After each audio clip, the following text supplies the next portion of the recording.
Hey everybody, we're back. Stefan and Nick. My Uh, name is Stefan. This is Nick. oh, In case but you guys get confused. just in case you forget, I'm Nick. He's Stefan.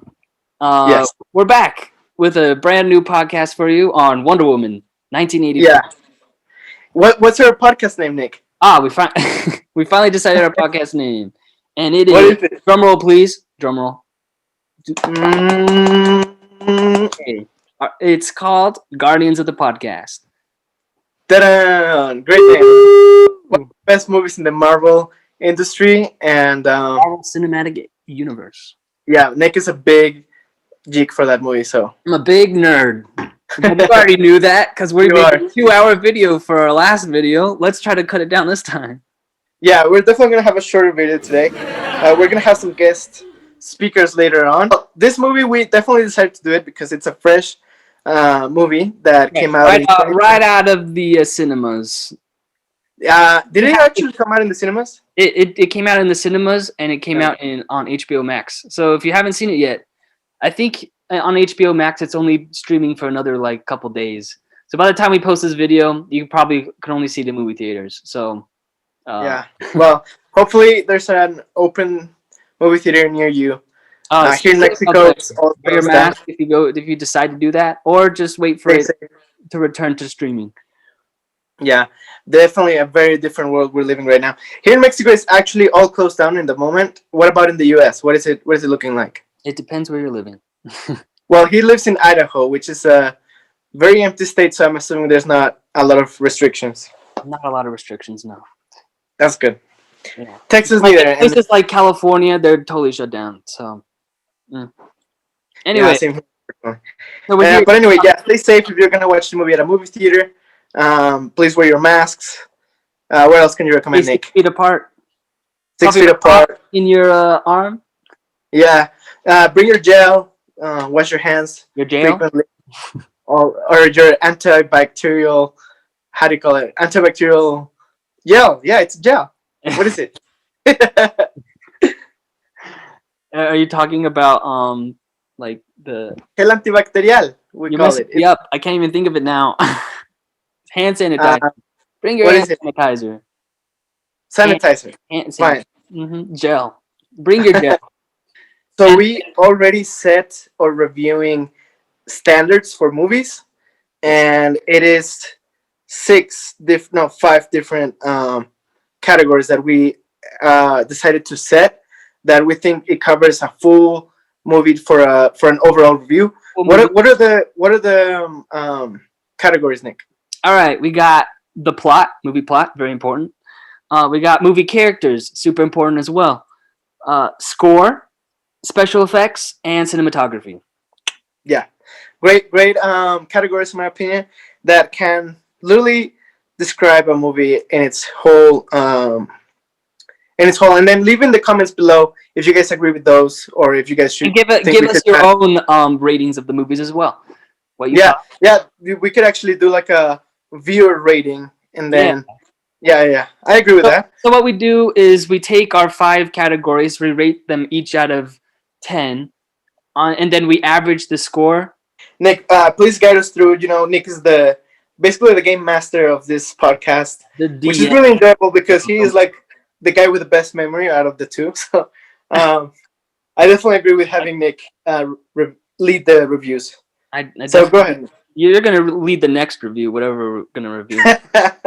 I'll lead the ones I like. If you guys like Tron, please, you could lead that one, buddy. Leave a like in this video because I love that movie. If you do not, leave in the comments below. Stefan, I disagree with your opinion. I disagree with your opinion, Stefan. I know you do. Anyway, so today we're going to have a special segment at the end. Let's call it a hot take. We're going to have 2 guests come onto the show. One who really likes this movie and one who doesn't like it at all. And they're going to give us their opinions as well. Yeah. So we started this podcast because when Nick and I, we met in college. We became best friends after that. And every time we go see a movie or watch a movie anywhere, we usually have very opposite opinions about movies, and we usually tend to disagree on our opinions about them. But as we started doing this podcast with the first Star Wars movie, and probably it's gonna come up with this one as well, we've started to figure out that we're I actually don't. not Yeah, I that. don't even know your opinion, and you don't even know my opinion on this movie. We don't know that, but from the first podcast that we did, we realized that our opinion was not actually that far apart, and our overall score was actually very similar.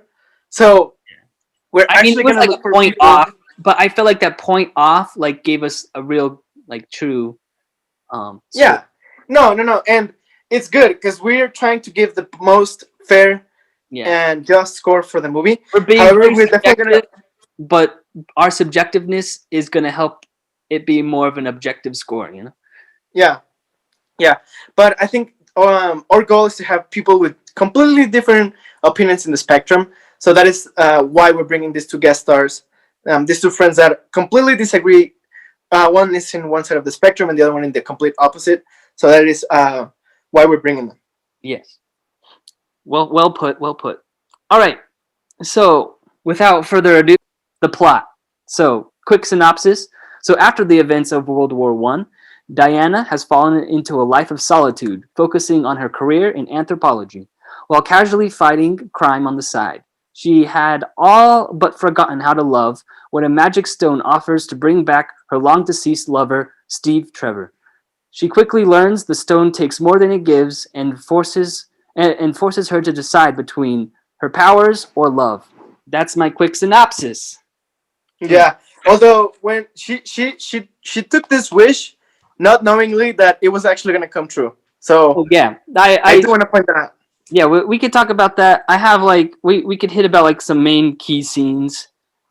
Um, so yeah, do you want to hit upon the key scenes at the? Yeah. Let's give credit to where credit is due. Who was the director and who were the Ah, yes, yes, yeah. yes, yes.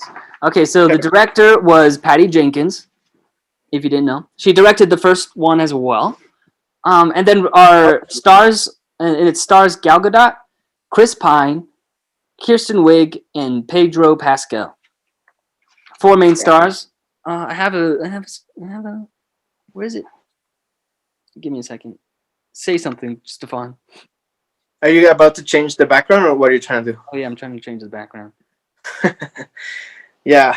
Oh, So Nick is very specific with all these things. I could not like keep up with these things. no, you couldn't. But there we go. Here's Those are our the main lead characters. of the movie. Look at it. It's beautiful. I Yeah. think that's the thing. Get a green screen for sure though. Shut up. Shut up. All right. All right. All right. Let's get into the movie. The meat of the Okay. movie. Should we okay, let's leave it to the comments. Um uh should we add a review or a score for what do you call it, like how they're dressed? How do you call that? Oh, yeah. Um, Because I really loved the way Wonder Woman was what do you call it? How do you call that? I don't know in English. the wardrobe. Yeah, wardrobe. I really liked her wardrobe in this movie. Yeah, I thought they did a very good job with wardrobe. Yeah. Should we add one? Leave in the comments if we should. We're not gonna add it for this video at least. Okay. Yeah, because we already did our movie math. So, All right, go all on. right. So let's hit into some of the main parts of the movie, going through from the beginning. Stefan, feel free to jump in at any time if you have an opinion.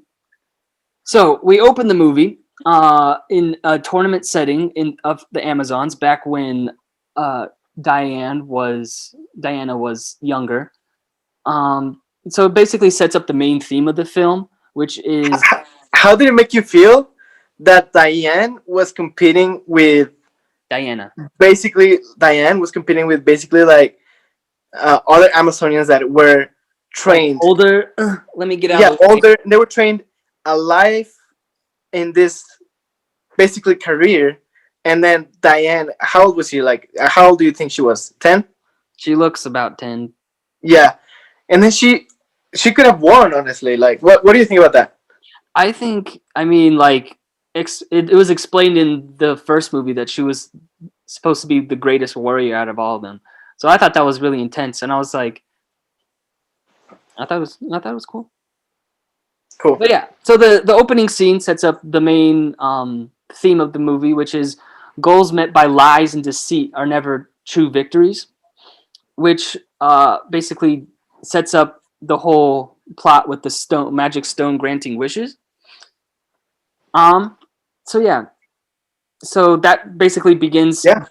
Diana's arc when she ends up cheating to win the race, and then she's pulled aside and said that she's a cheater and she can't finish the race because she cheated, and she was like really upset because of that. But that set up her arc pretty much. Yeah. Actually, I didn't notice that connection until until you mentioned it now.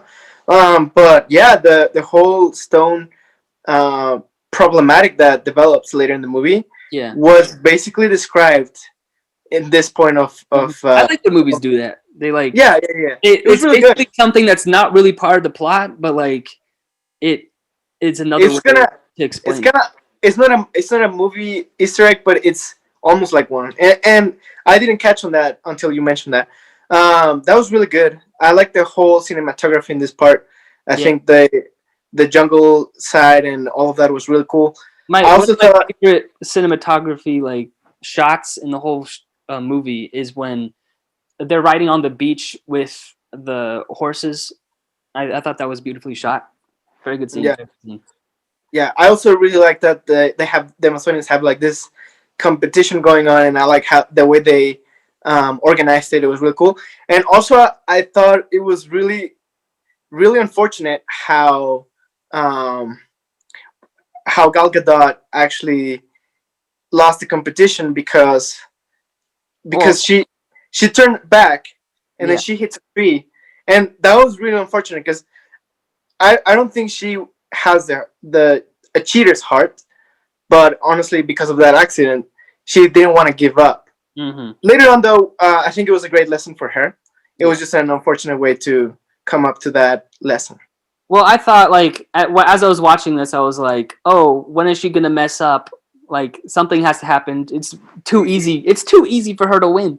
Yeah, and I honestly thought they actually did have that or did leave that like vibe up there. You know what I mean? Like you could feel like something was gonna happen and it wasn't gonna turn out well for her.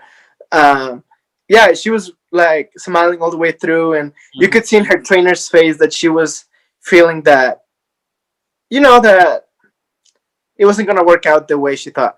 Yeah. I also liked how when she shot the arrow, they like shot the arrows, and it like sent up like a cloud of like smoke, Yeah, and then the little banners were lowered down. I thought that was yeah, pretty cool. yeah. That's what I meant exactly by how I like how they organized the competition Hmm. because it was really smart in my opinion. Like, oh wow, like this seems like really cool way to like Yeah. imagine being a spectator in that competition. Like That'd it be just seems really cool. Yeah, so hype. So hype. yeah, yeah. All right, Exactly. and then we basically get thrown into this mall scene. Uh, This scene is just it's just something. I don't know it, how to it, feel about it I don't really. know. I feel like after going from like the grit of like the last movie when they're in World War I and they're fighting the German army, I just feel like it's like a step back for her. But I think that Yeah, they're also trying to show that she has taken a step back because she's alone now. Like she lost the person that she loved and she hasn't moved on from it. So I guess that yeah, that is that up. true. Of course, they also describe how, um, well, I guess the world is in a better place given that Yeah. there's nothing bigger to fight, which is nothing bigger to fight in the United States, which is a good thing. But Um, she's just taking out mall trash. yeah, honestly, which actually I actually found like thought about like they actually have a black market location in a mall. Like to me, that was kind of like But it's the 80s. The 80s was very like mall. we don't know. It could actually happen in real life. It Yeah, just seems to me like a little bit goofy. uh, movie made. Yeah, I don't know. I don't I don't think I've ever heard of that happening in real life, but I wouldn't be Yeah. surprised. Well, Honestly, I think it part of it's goofy because like that's kind of like the 80s vibe, people shopping, very like it was all about vanity and stuff. I mean, honestly, it was same kind as of like today, but Strangers. It was kind of yeah, Stranger Things vibe. yeah. Yeah, I was about to say that as well. Yeah.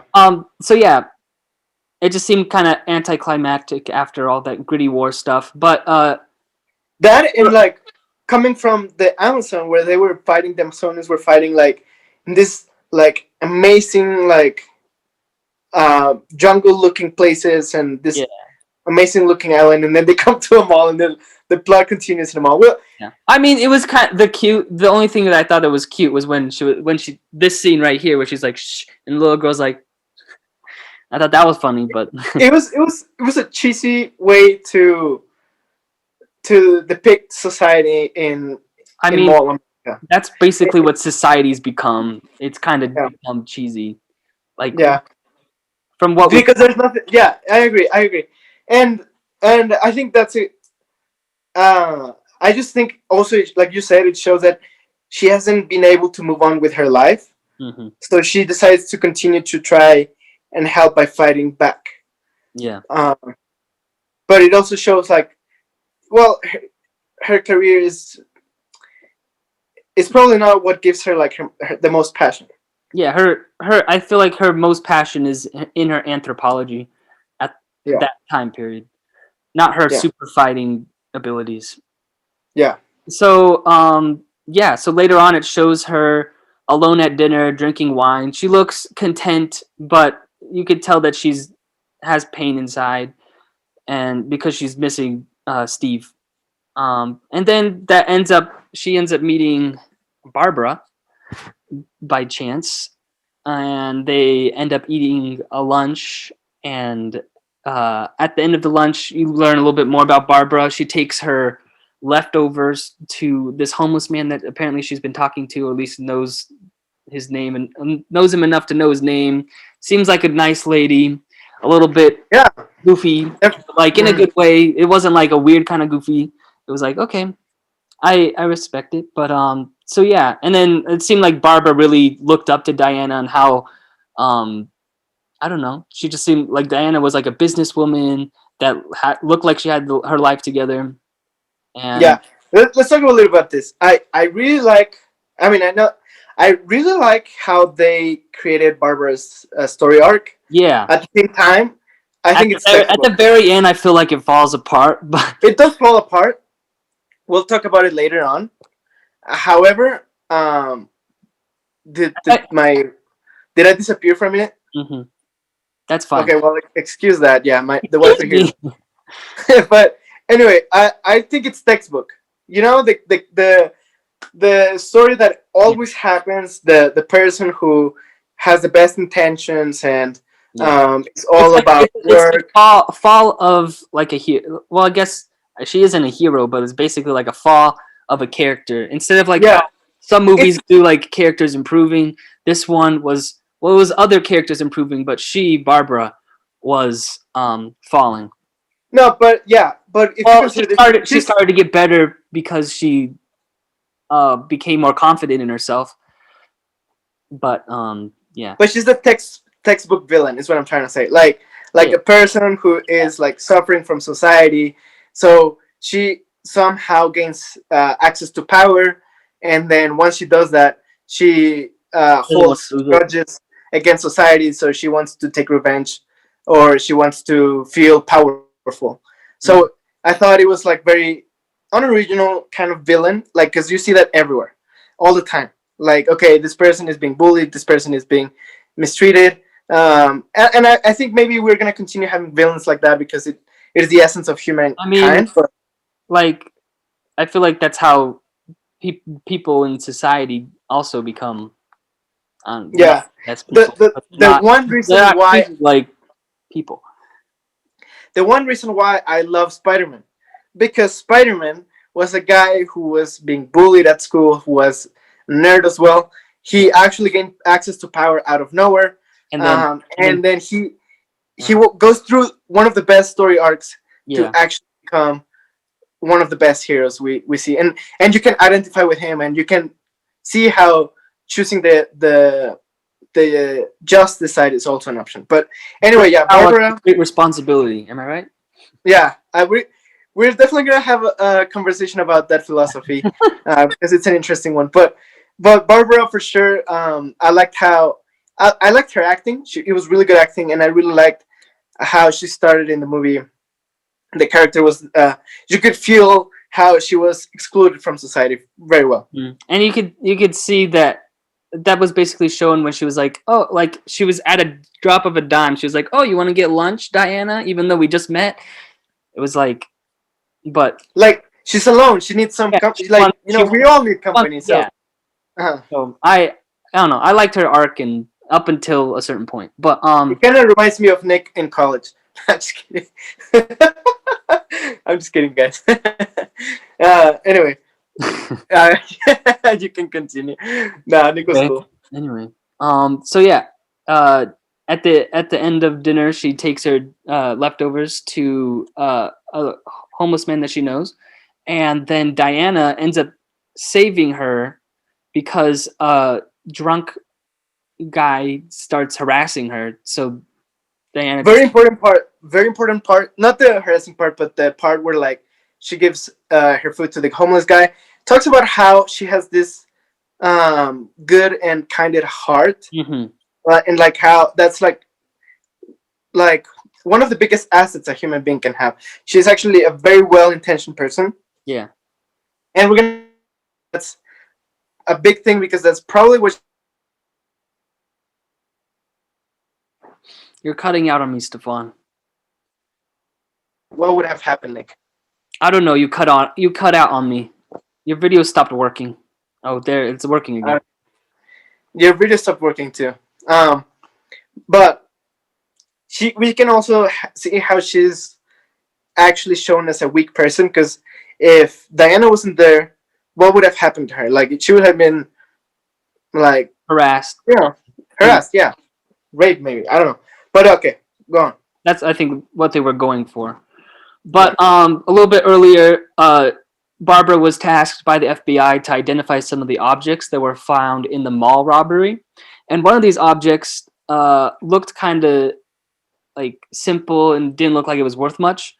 But I think it was Diana who pointed out that it was uh, like she was able to read what was inscribed on it and says that it grants you one wish. And so at that moment, Diana decided to make her wish, which was to bring back the Steve, the person that she loves. And later on, after Diana saves Barbara from the drunk guy, she takes into the myth of this all wishing stone and decides that she wishes that she was like Diana, which is a very good wish, I guess, for her. She was okay. To know who Diana really was. Two very interesting things that happened here. So the first one is that Diana didn't know it was gonna actually come true. She wished it unknowingly. She read about it, but she wasn't really. She didn't believe really that it was actually. None of them actually believed when they made the wish, but yeah, and then they didn't even know at the time what would happen when they made the wish, which we'll get into in a bit. And then for I'm Barbara, sure you already know since for Barbara, she wished this thing of becoming like Diane, but she was unaware of the powers that Diane actually had. So like, and what it would take away from her. Yeah, yeah. I mean that comes later on, but I think that part that she's like realizing like, oh shit, like I'm actually having like superhero superhero things because of my wish. It's kind of like she opened her fridge and yanked off the door. Boom. Yeah. Like I don't think she, even if she knew that wish was gonna come true, I think she didn't expect that to happen at all. You know what I mean? Like she expected to be like Diana is actually a normal person that is just really cool, but she's actually a demigod. So yeah. So demigod, demigod, right? Demigod. This is the correct terminology. Demigod. Okay, so then enters Maxwell Lord. Life is good, but it could be better. So he would do this. What? Like a real Latino guy, he would do this when he would say that. Oh yeah, you do it, Stefan. Life is good, but it could be better, guys. No, you have to switch the hand so so it looks like that. And life is good, but it could be better. Oh, life is good, but it could be better. There you go. You can't really see. I could have played that role. Anyway, so he enters onto the scene, and so he has been in a few commercials that we've seen in the movie so far. That he's a seemingly wealthy oil man that's wanting people to invest in his business. Um, so he goes to the Smithsonian, which is where Barbara and Diana are working, and he wants to offer up a donation uh, to them, but he wants like a little tour. So So apparently, this guy had this oil business that he kind of wanted to make it public. Like he wanted to open it to anyone who had money to invest. yeah, he wanted the Which were investors because he needed more money to keep digging because he yeah, wasn't finding oil. yeah, and so he wanted everyone to invest, and he wanted to be. It almost seemed like a multi-level kind of business, um, but he was to me he seemed like he was a good intentioned guy, Yeah, but the whole thing, like you said, was falling apart because there was literally no way, or he was just not finding the oil that he needed to provide it to his investors. So the whole thing was falling apart, and he looked like a guy who like just didn't want to accept defeat. yeah. And one of the reasons he didn't want to accept defeat was because of his son. One of his investors came and visited him, said that he was a loser in front of his son, and so he was really driven in this movie to prove his son proud of. Which is really crazy. That was. I mean, I can understand that. I don't have kids, but I mean, the day I do, I probably will understand it more. But I mean, like, don't you want to make your parents proud? It's basically that. yeah, absolutely. But at the same time, it is crazy that that sole moment was the whole thing that drove him to go to that level of madness. I feel like it wasn't that. I feel like it was when he made his wish that took away some of his humanity, and so because I think all he wanted was to be a successful oil man, but then he just started going off the deep end because the stone corrupted him. Yeah, I always thought like, why didn't he actually just wish to find oil? Why did he Well, actually have to wish to have the that was power? the first wish I think he had granted, and then he decided. No, because don't you only get one wish?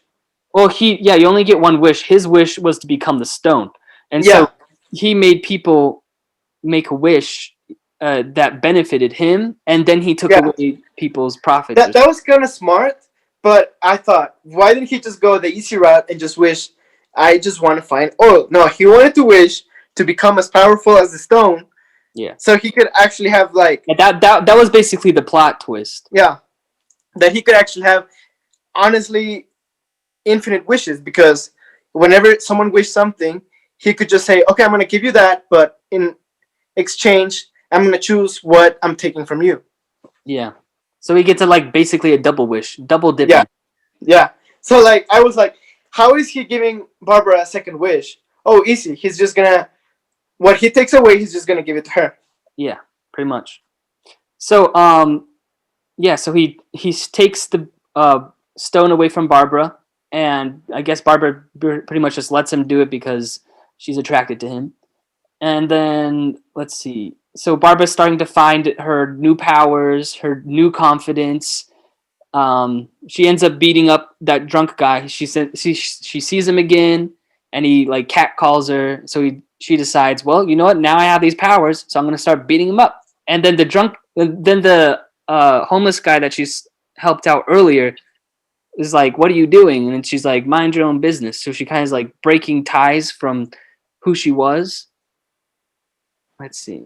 There we go. There's a picture of her being a little bit more evil. More confident. Yeah, confident. And then so at the same party in which Maxwell steals the stone, Diana ends up finding a person that she thought was dead, but she found Steve, and That was an interesting moment. yeah, First of all, because I thought it was kind of weird that they like he like was possessing somebody else's body. yeah, okay, yeah, I agree on that. And I think it was find weird. it weird that they never talked about like the morality, like how bad it was that he was basically stealing somebody else's life.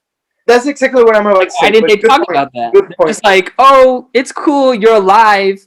That wasn't like They, any factor. I don't know if the people who directed this movie didn't think it was a big deal, but I thought I was whenever like, that happened, yeah, she was so okay with that. yeah, And I feel like probably all the viewers were like, "Wait a second, you're telling me that this person, that he is basically possessing, um, like he just disappears and that's it, like no one cares, and good yeah. for him." They never spoke about it at all, and I was like, that's kind of weird. And But and at Diana first, felt I never. thought at first I thought that guy was just some random guy, like that was just generated by the wish. But at the end of the movie, it turned out to be an actual guy, and Well, they look, connected the dots for me. Then, yeah, okay, Steve's body's gone, so we need a body. yeah, so we just Where's it steal gonna it come? from somebody else. Yeah, and then It's all what cool. I think is what I think like Diane, who is like all about justice and righteousness, she didn't even question like, wait, this is not even your body. Like you're taking someone else's life away from them to be here. You know, they might have important things to do, like maybe take care of their children, their mother, or something. And you're literally just you didn't even question it for 1 second. Yeah, Diane, like, come on. I think they should have just brought him back. Just poof, his body's back because they use Chris Pine Yeah, the whole time, so or might as well. yeah, or at least like at least have some more consideration. Like she didn't even mention it. Like Yeah, not even thought about it. Like, yeah. but anyway, like of But course there we were didn't some think it was funny gonna be. moments when he was brought back, like when he was talking about the futon. I forgot what he called it, but it was funny. And Yeah, then when she was like trying to show him clothes, and she picked out an outfit for him, and he didn't want to wear it. It came and up. then at the end of the movie, he's wearing his Yeah, and eyeglass. he's like, I like And your outfit, dude. And he's like, oh, thanks. I picked it out. I actually thought, Diane is gonna love again in this part. Like Yeah, she's, you know, I think actually that was kind of a meaningful part because you could feel like Diane will love again. yeah, Like she's realizing she's not gonna love that guy, but she's gonna be open to love again. yeah. I don't Yeah. know if in the comics I think she dates Superman and I think she dates Batman. I don't know who I else, don't. but I didn't. I don't read the but comics. for geeks, please put in the comments below, or for people who really Set, like set Stefan straight because who knows yeah, what he's saying right who now. who who does that Diane Ooh, actually date? I really like the part where they're like looking at the art and she's like, oh, it's all art, and he's like looking at a trash can like, oh, wow. She's like, that's just art. Yeah, that was a cool part. That was funny. But at the same time, I was like, dude, you literally put this in the trailer. How are you gonna put the fun? I'm starting to get Oh, that tired. was that. I never like. I didn't watch. Yeah, The I watched the dude. first one, which was just like Blue Monday playing in the background. Nowadays, they put the funniest parts in the trailers. I'm like, okay, it's still funny, That's but why I don't watch trailers anymore for that reason. don't put it in the trailer. I don't watch trailers for that reason. So Anyway, okay. So yeah, so Maxwell is going crazy. He's getting people to make wishes for things, and then he takes stuff away from them, like the guy in Cairo. Uh, uh, and then wait, the plane scene is before that, is it? Yeah, isn't it? Yeah. yeah. I mean, I was just gonna skip over it, but we could talk about it. I mean, because this scene is one of the Yeah, scenes yeah. that I chose for cinematography. I think Okay, you chose. okay. So we'll talk about this. So they're on their way to Cairo because they found out Maxwell is on his way to Cairo. So this, Okay, first of all, Maxwell somehow. What was the wish he asked that everyone started to like work for him and everyone started to like want to invest in his company and everyone started. Well, he started finding oil everywhere. well, yeah, he got that one investor that came in early. He went to him and he was like, "Oh, what do you wish for? Don't you wish that I found oil?" And then he was like, "Yeah."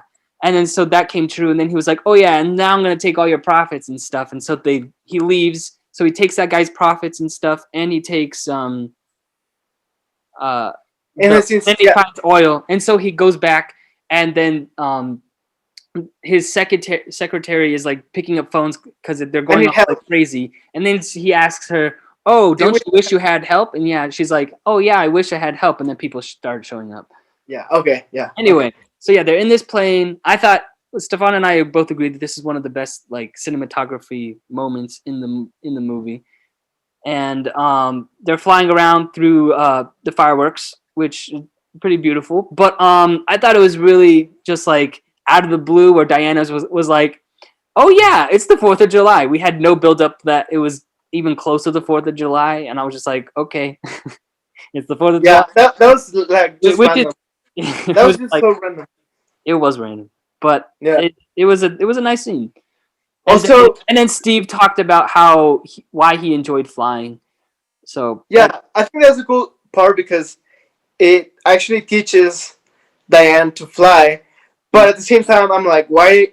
This kind of makes like a loophole because I don't think she used the flying powers in neither the Justice League or Batman versus Superman. So I think maybe that actually, I don't think she even tried back then, but then she ended yeah, up trying. I think it leaves a gap there. But we can talk about it when we rate those movies because I definitely want to bring Maury for the Batman versus Superman because Oh he's a yeah, big because lover of that he movie. really loves that movie, and we don't know why. I don't know who And loves it out me and there, Nick but are on the train of that movie really sucked. Anyway, never um, seen many. yeah, or not like that at least, but who cares at this moment? So this scene was cool, like cool cinematography, especially when they were flying through the fireworks. But one thing that I find odd is like the 4th of July was an odd part. Nick, we're gonna get you a green screen. I promise you, we are going to do that. Another odd part was how Steve was like, "What are those?" And she was like, "Those are fireworks." I think there were fireworks by the time of the First World War already. Like, I'm pretty sure there were I already mean, they were fireworks. shooting like bullets full of gunpowder and cannons full of gunpowder at each other, Yeah. and she So I thought that was really odd. have had I fireworks. mean, of course, I Maybe didn't not live to through that those times. scale, but Neither did you, Nick. So and none of these viewers, most likely, unless, but no, World War One, like, no one. yeah. But this was a You would have, very beautifully shot like scene. yeah. But at the same time, you would be like, I mean, I didn't live in those times, but I'm pretty sure that he has seen fireworks throughout his lifetime. Yeah. Maybe the war prevented him from doing that, but I would expect him to at least see him once in his lifetime. So I was so kind of surprised that he was like, "What are those?" Like, Oh, you know what also surprised me? That he's able to fly this plane that they're in.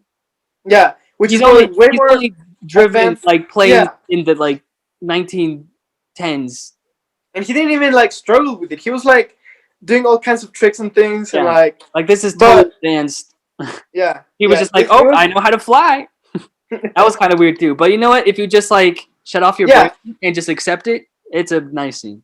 yeah. It's also kind of cool to think like, well, maybe there's some things that people are actually talented about, like Yeah, talented to the point where like I know how to do this, even though like I'm just but talented with it.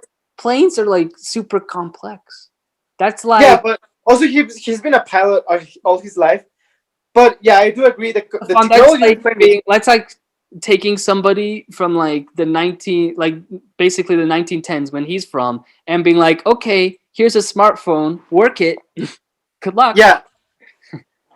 They wouldn't know So what I to do. think My I mom agree with that. doesn't know what to do on a smartphone. This plane's technology probably tenfolds the other plane's technology. So I agree on that. Yeah. Anyway, so back to the plot. Back to the plot. So Diana and Steve finally confront Maxwell in Cairo, uh, and uh, so they're fighting him, and then Diana ends up getting shot. But instead of how it normally is, where she gets shot and she doesn't get Nothing happened. she she gets shot and like there's a hole and she's bleeding and she's like, what's going on? So then she starts to put things together that she's losing her powers and she doesn't know why, but I think Steve was the one who actually thought about that. he pointed it Steve out.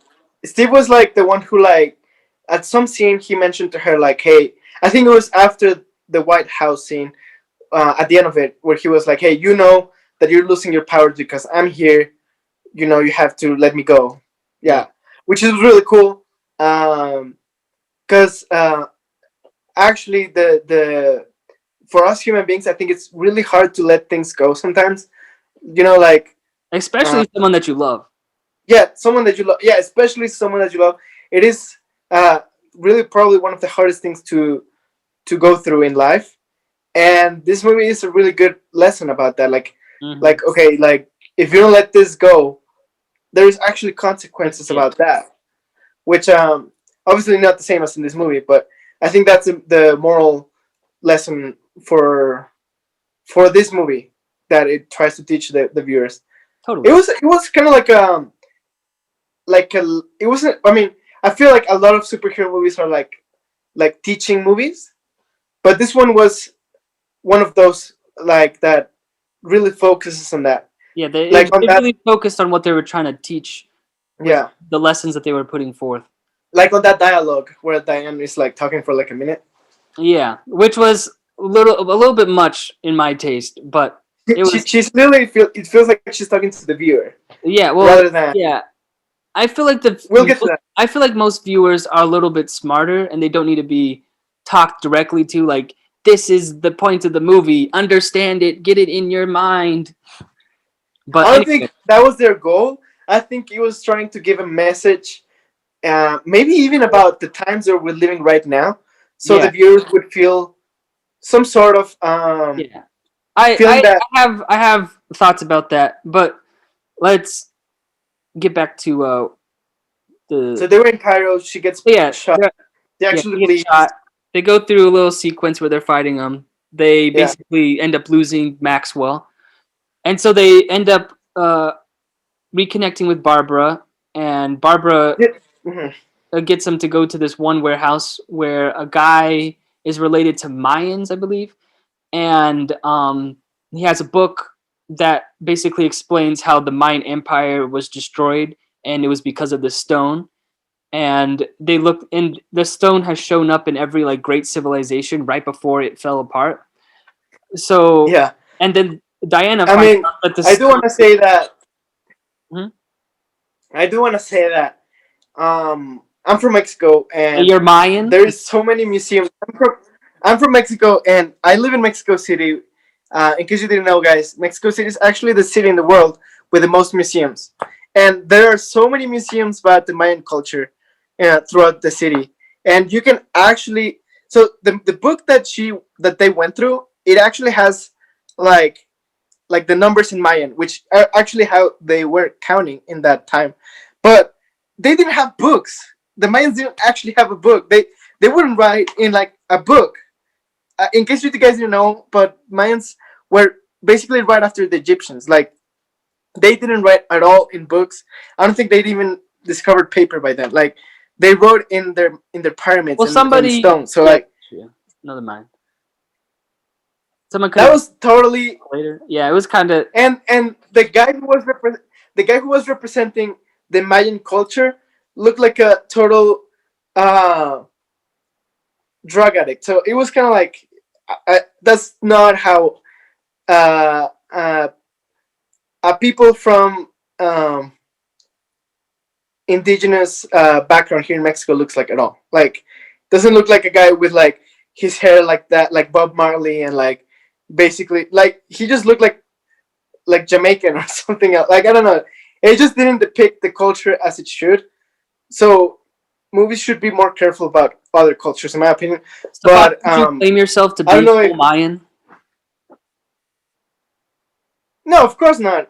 Mexico, in case you guys didn't know, was conquered by Spain for 300 years. So there's a lot of mixtures in our country, but there is a lot of um, people here that are actually like fully indigenous and fully descendant Yeah, from just like in the United States, like from like cultures that were before that conquest, and native cultures. Yeah.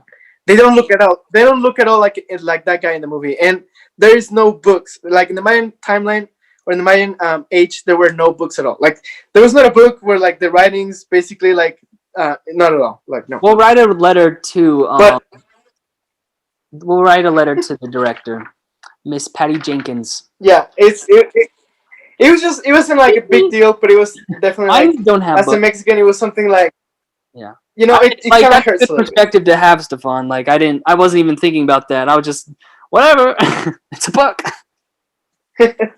Now, as I was watching it with my family, we're all from Mexico, and we were all like, literally, like the writings were correct. Like the book, if you want me to be honest, it literally the one page that they were really focusing on it was only the numbers, like 1, 2, 3. He was like that, like, and they were like saying that those were like the big like discoveries of like this like legend or something, and I was like, okay, whatever. And then also they were using a book, and I was like, there were no books in that age. And also the guy looked like a total stoner, and I was like, am I an indigenous person of Mexican culture doesn't look like that at all. And I don't know, it's just funny.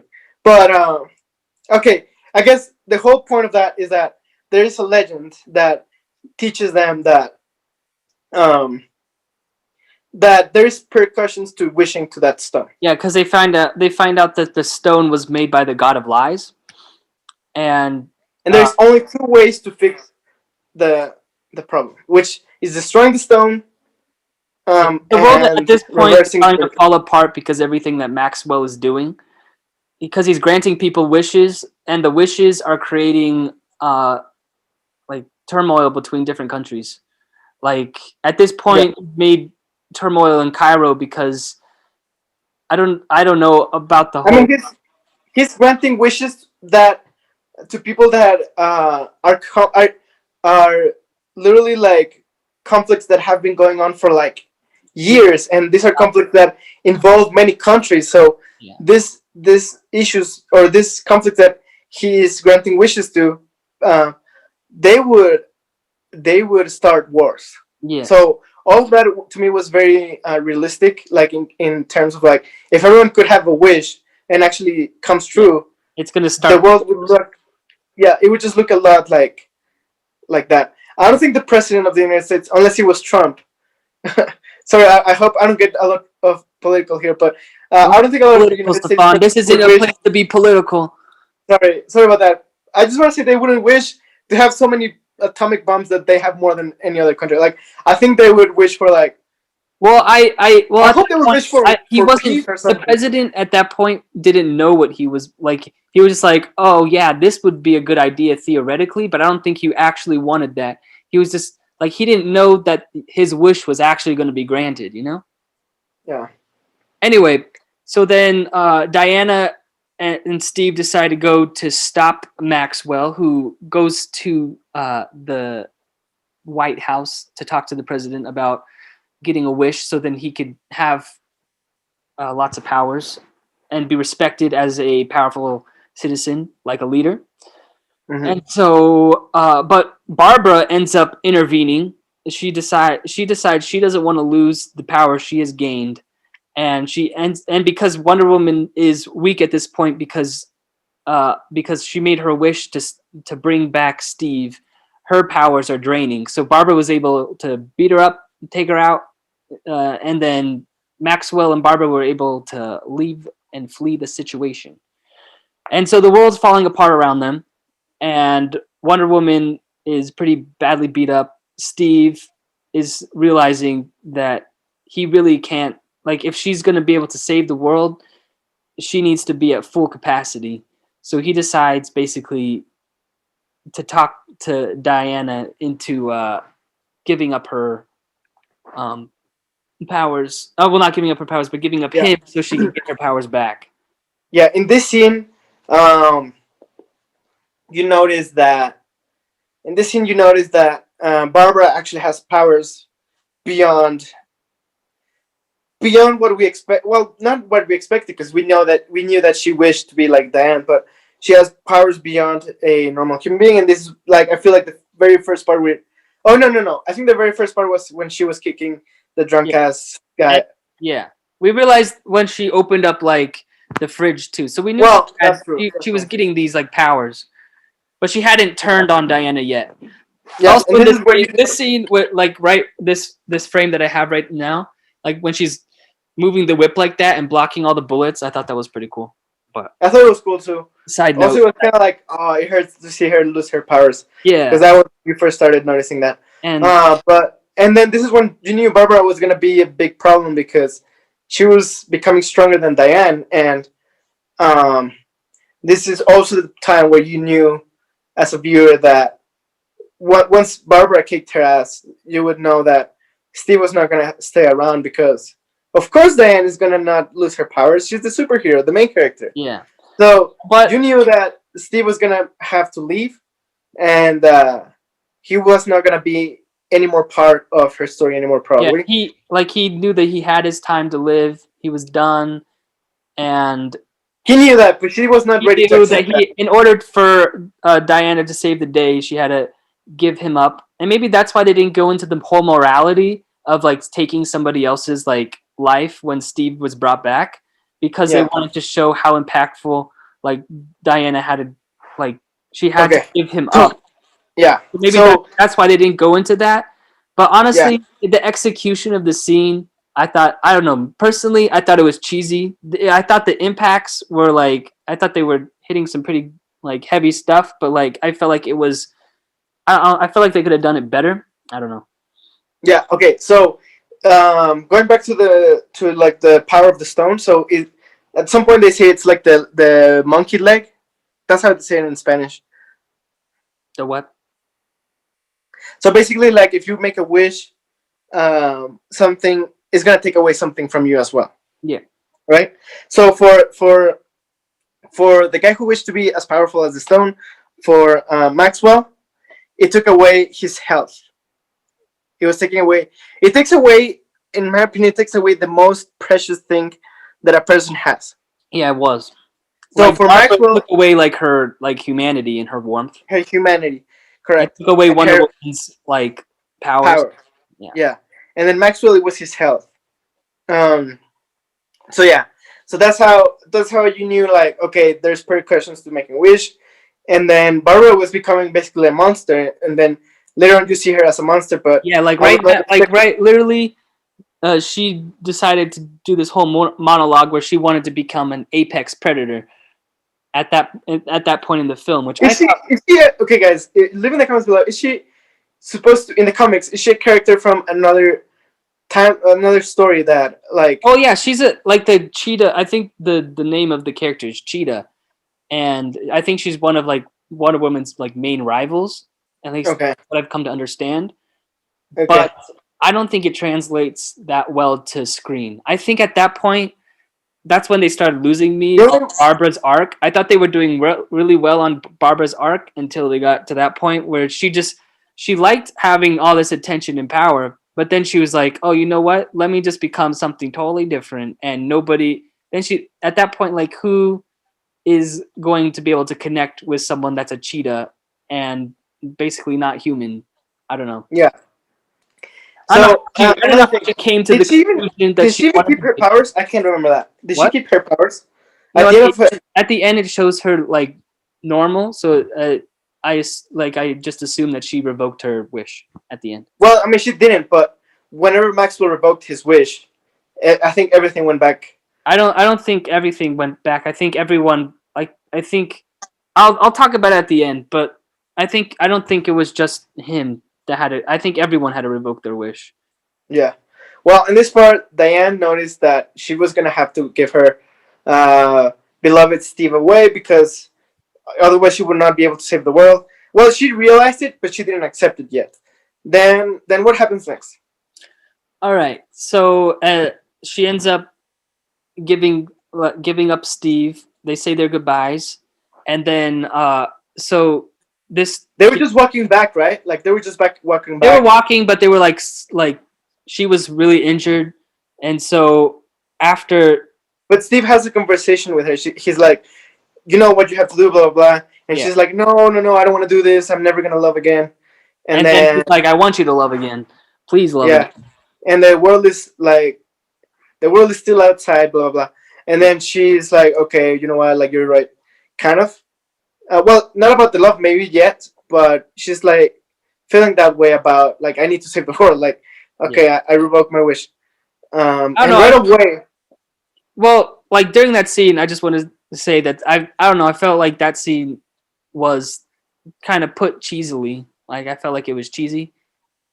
huh? You've never used the word cheesy so many times before, I don't which know. I There's always like a use the lot of word cheesy cheesy for moments movies. in this movie, but like it has a lot of weight to them. So I don't. Like I always put the word cheesy in movies because I feel like after 2010 or some time around there, movies became really cheesy after that. Like after 2010, like movies have just become extremely cheesy in my opinion. So I always use that word, but Nick always judges me for saying cheesy in movies, and now he's the one saying that this movie is cheesy AF. And I mean, I do agree it's cheesy, but actually, I don't I think agree it's that it's that cheesy in cheesy a or good. good way, you know. But Some movies, so there's movies that I'm like, we need to talk about the new Spider-Mans because I think you want to talk about cheesy. Okay, we will.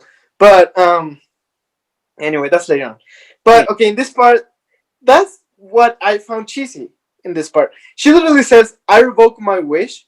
yeah. First of all, she didn't know how to end the.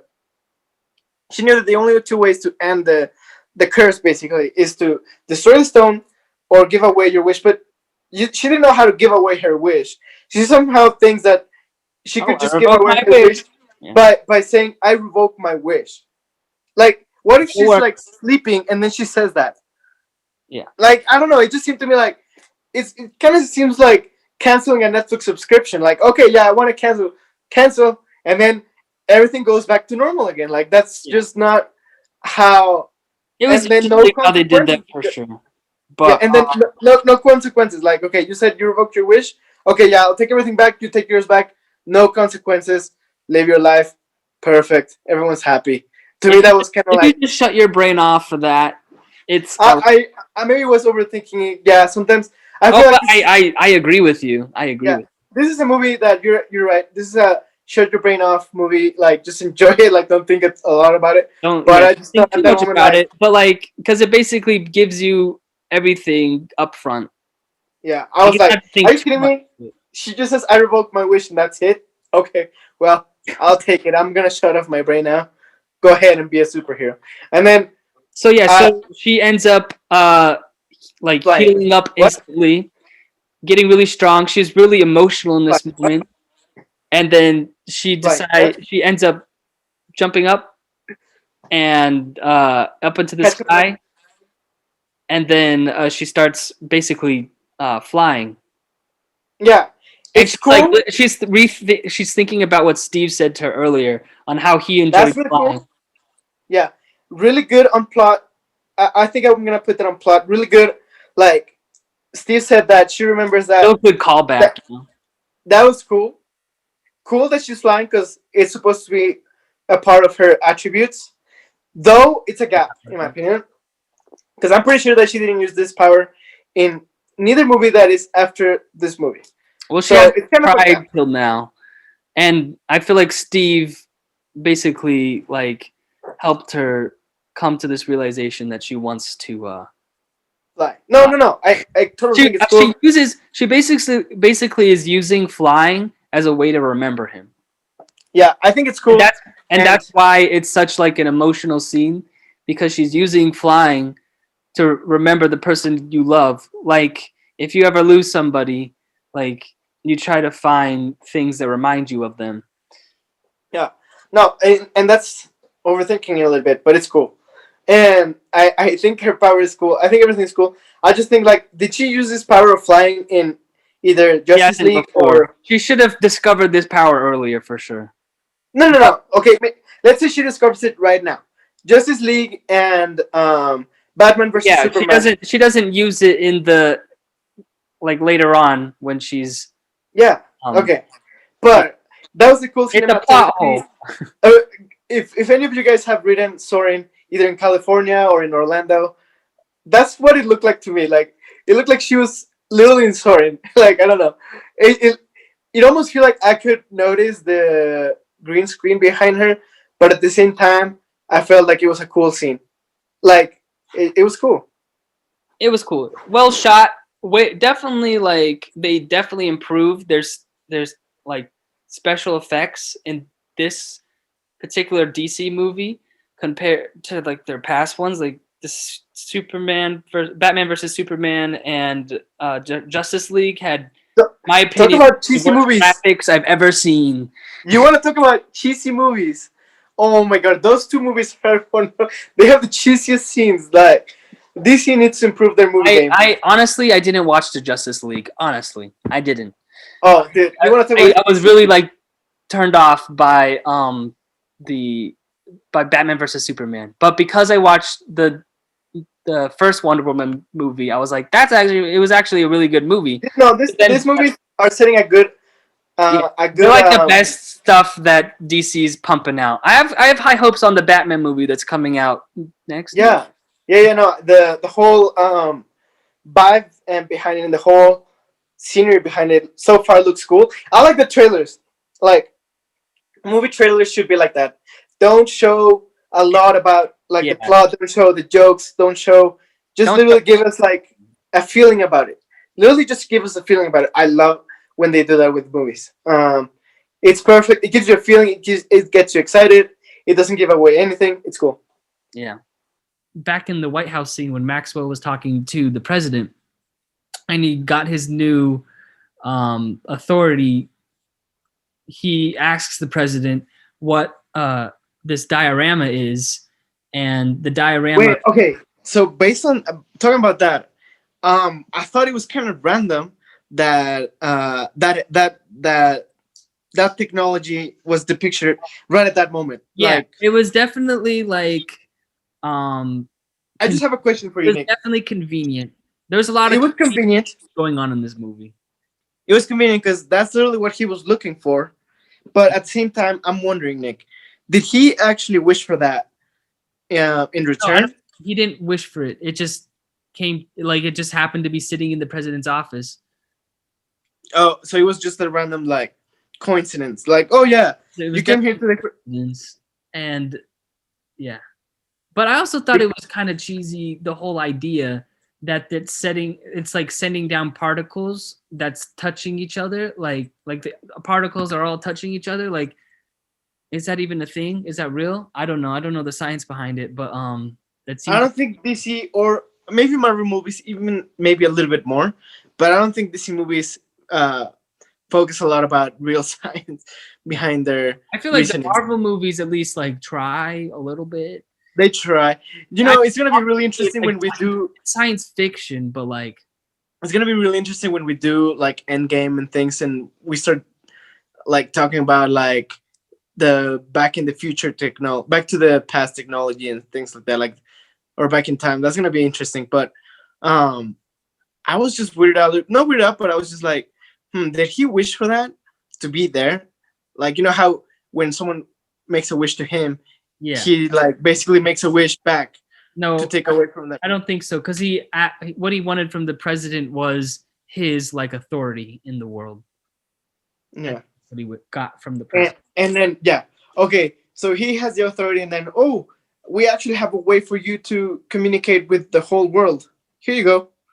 And then since he already had the president's authority, then he was actually able to like order them to like, oh, take me there and help me put this together and talk to everyone.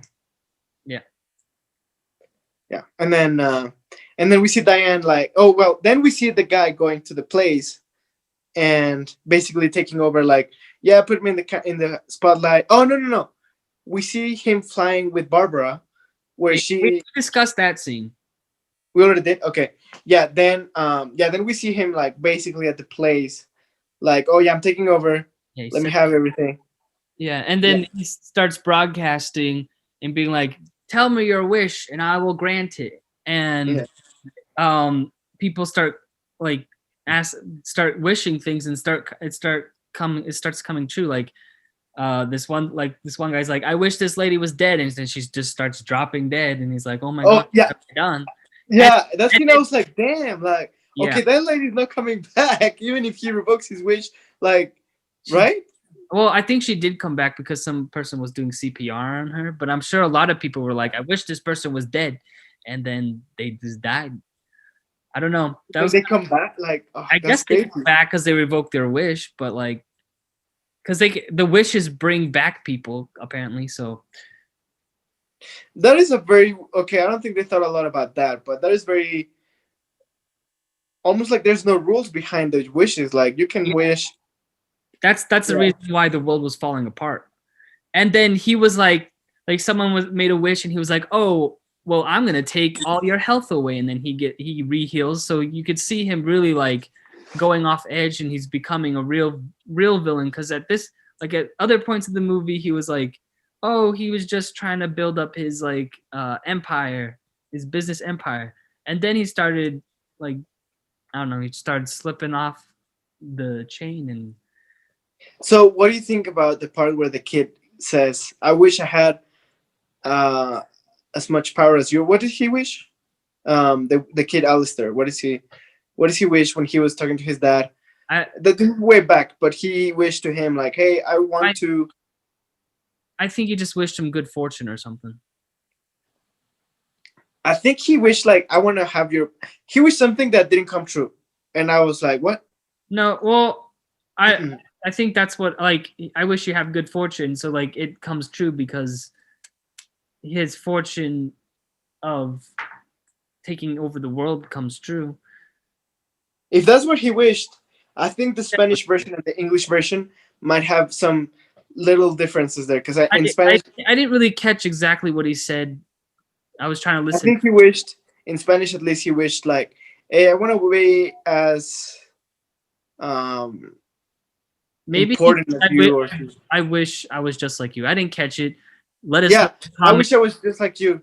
And then I was like, "Oh wait, what do you mean? Yeah, maybe Like that. he's gonna become the Rock too?" Or I didn't but really catch what he said, but yeah.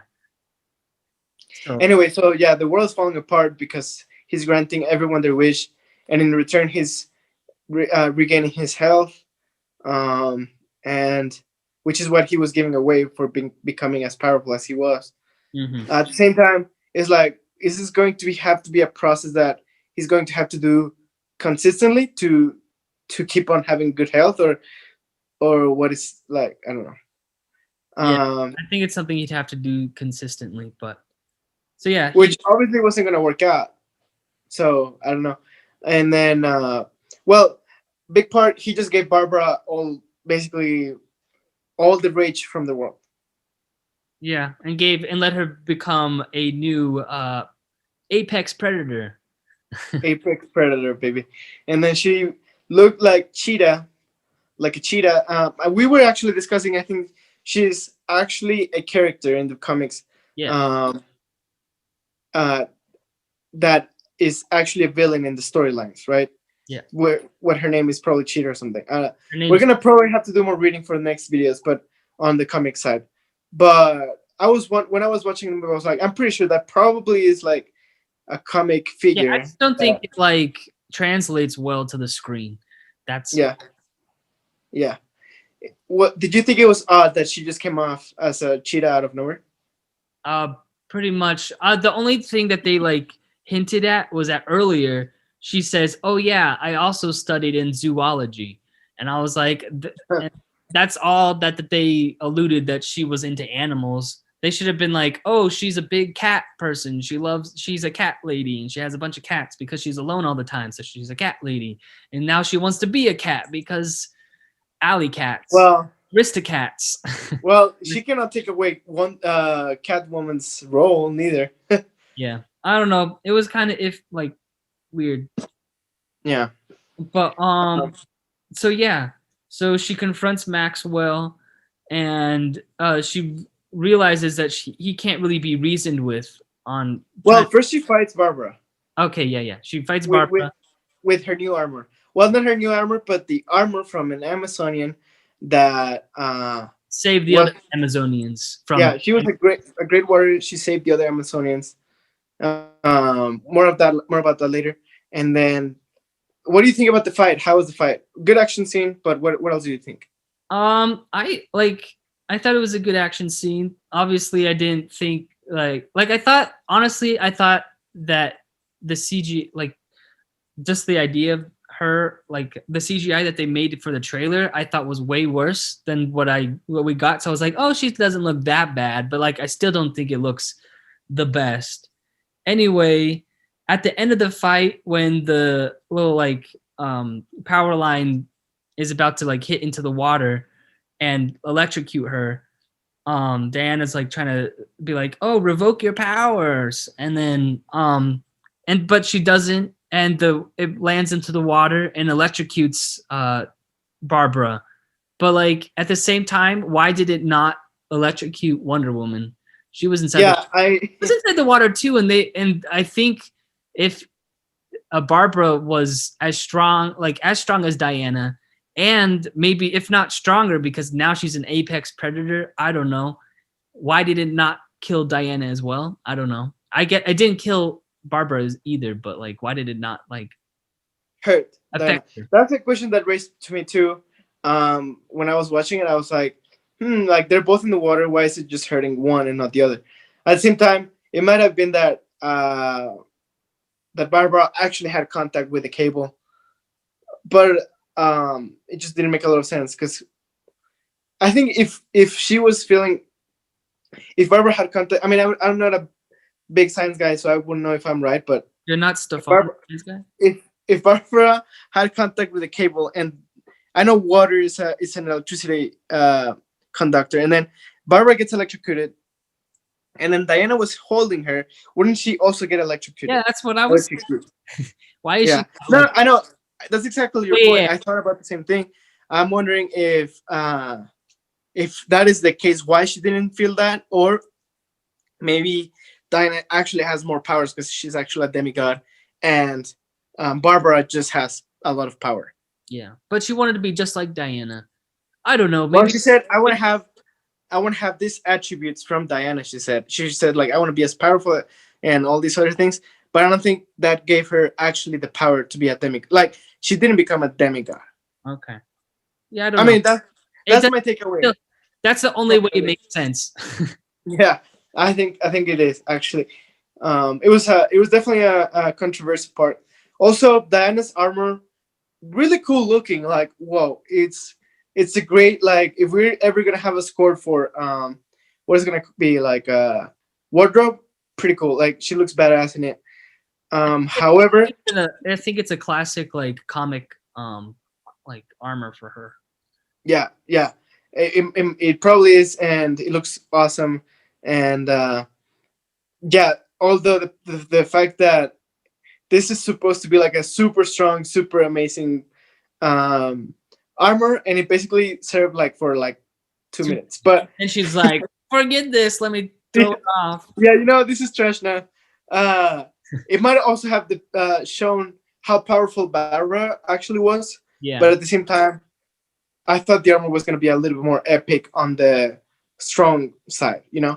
Like they But could have, I don't know, fought some guys and like block it. And yeah, it's not the best action scene. It's not like Marvel action scene. You know what I mean? Like, no, but it is from the best side of DC action scenes. yes, correct. And so yeah, so after her fight with Barbara, she like takes Barbara, sets her down, makes sure she's not dead, I guess. And then she goes to confront Maxwell, who she quickly learns cannot be reasoned with. Um, and so she ends up deciding that she needs to speak to the world to get them to give up their wishes, um, which is something that I do like. And but I do kind of think it's kind of unbelievable that the whole world is just gonna revoke their wishes. I mean, the people Yeah, that lost important stuff to them because uh, they had consequences to their wish are gonna give it up. But like some people are like, I feel like, oh, I wish to be like king, like who's like, and they didn't get something terribly taken away from them. They may not like give up their wish, and so I or or or they or for example, like that guy who, like, exactly, you said he was like, I want to be a king. Maybe he gets his wish granted, and he doesn't get something taken away right away. Like, he hasn't noticed that there's a bad side out of his wish yet. yeah. So he's like, I want to keep my wish because there's Well, not. you could always revoke your wish, but Yeah, but at that moment, he hasn't realized that there's a reason to do that. So there's probably a lot of people in the same boat yeah, that wouldn't want to revoke their wish just yet, at least. yeah. So Even though the world's falling apart, but I do yeah, think like that like but really shows like how they're putting like true hope in like humanity. yeah, And I think we've all like as a society kind of have lost hope over the years, yeah, and that it humans can, can be good-hearted, and together they like save the world, which is like something new in like a superhero movie that like basically everyone's a hero in the movie and Yeah, and a villain at the same time. But like it Diana was basically pushing them to restore their humanity instead of yeah, like to save the world. Like she was just like she wasn't the one person that had to save the world. Everyone saved it, which I thought was pretty neat and like a good message for like what the world's going through right now. And a lot of people I think have lost a lot of hope. And yeah. I I think. thought it was a Mhm. good message for like what's going on in the world right now, Yeah, being quarantined and who knows when it'll be done. But I thought it was a good message. yeah. Adding up to that, I think what the message, just adding up to your thoughts that are totally correct. I think it wanted to depict that most of the people are trying to do good. Most of the people are good people. Like, it is probably a low percentage in the whole world of people who actually have bad intentions, um, and who actually want to see chaos. But I think that there might have been like it was a really good message, especially for everything going on. Of course, a lot of people are suffering. Many people have lost family members because of the pandemic, and many people have lost jobs. Many people have lost income. Many people have lost. It's just a lot of losses everywhere, and yeah, it is a very difficult time to live right now, and we need this Yeah. kind of messages that give everyone hope. So that was really cool, of course. Yeah. But do you think there might have been like some power, like maybe the lasso convinced was had the power to convince people to revoke their powers, or maybe Maybe it, I mean, it might have showed or them maybe Diana truth. with her words had also some kind of convince, or maybe the combination of them both had Yeah. a power to I make you think see the so. good side. I thought it was also weird that she was able to broadcast to the whole world just by using her lasso and whatever he was standing in the moment, which I don't think was broadcasting to the world. I don't know. Yeah, it's kind of like in anime, like something new happens and they explain it, and something new happens and they explain. So I think it was just like, okay, Except well, for what it is. yeah. So just and like we were saying a little bit earlier, I think this movie is more for the message, and leaving the message aside, turn off your brain. Like, don't try to overthink things Yeah. a lot, Enjoy because there's enjoy what it's trying to put across. yeah, because there's definitely gaps if you do that. Like, there's definitely like what is happening here, what is happening there. Um, I like that about Marvel. Like, they are very They're really detailed. detailed. Yeah. They're very You get a detailed. Yeah. Marvel So movie versus a DC movie. I mean, this like was way better than a lot of the this DC. is going in a better direction than they were for sure. Yeah. So I mean, like But every Marvel movie in the past was a hit. Like yeah, yeah. No, Iron Man 2 wasn't the they best. need to make better Hulk movies. But I think they're gonna. I think that's in the works. Like, I think there's gonna be like a Avengers, like World War Hulk, and from what I've seen in um, what do you call it in English? Like in rumors, and there's gonna be a World War Hulk movie, and I hope to see more of Hulk. I hope to see more of Hulk. Um, and I'm so excited about the Spider-Man one. We're actually gonna try. Hopefully, by that time, the world is in a way better place, and we're gonna try and see that movie together and have a live review about it. Or no, not even a live review, but like a fresh out of the movie theater review. Like, oof, that'd be great. But anyway, for this movie, yeah, that is almost at the end. So the message is Diana tries to get across is said almost straight to the viewer. It feels like, Yeah. although it turns out she's actually talking to the people in the world in the movie, but she's also kind of talking to us, Yeah. which is really interesting way to film. Cheesy a little bit, but interesting Yeah. and The monologue was a very long monologue, but yeah, and kind of good-hearted. Like, the, I think they they really decided leaned to, on the humanity, and I enjoyed that. yeah. Then after that, what happens for that? Maxwell ends Oh, up realizing his son. his son is in danger because of everything Yeah, that he's doing, and he realized his love for his son is more important than becoming this really powerful guy. So he revokes his wish, and he goes back to his son. And again, it gets a little cheesy with how it's filmed, but like, I think it's a good arc for him to end on. Yeah. Barbara, I think she ends up revoking her wish because she's back to normal at the end. Yeah. Big Um, part of the message is that we cannot have everything in the world. Like the world is a really cool place, and we are all living. you have to earn what you. You have to work and earn what you work for, and you have to be grateful because even though you work for like hard for one dream, you cannot accomplish all the dreams. You know what I mean? Like you cannot be With that and attitude, I can yeah. accomplish all the dreams. I mean, what I meant to say is like, like you cannot, or at least okay, you can do anything you want, but like you said, like no loopholes. There's no loopholes. Like do it the right way Yeah. through grind, not through any cheat codes because there is consequences to doing those things. Mm-hmm. Lose part of yourself. Yeah. In the way. And sometimes you have to step over. If you think like that, you're gonna have to step over people unjustly. And well, I think our way of thinking is evolving to avoid doing that. Hopefully it does evolve to that. I think I know a lot of people who think more on the right side than uh, trying to reach their goals by stepping over other people. I'm glad to be surrounded by people who are good-hearted, at least, like Nicholas.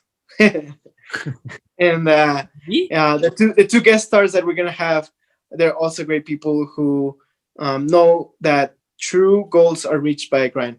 Anyway, so okay, so he we see a little bit of his backstory, like how he was poor and has this desire to prove everyone that he is someone because he was always overlooked.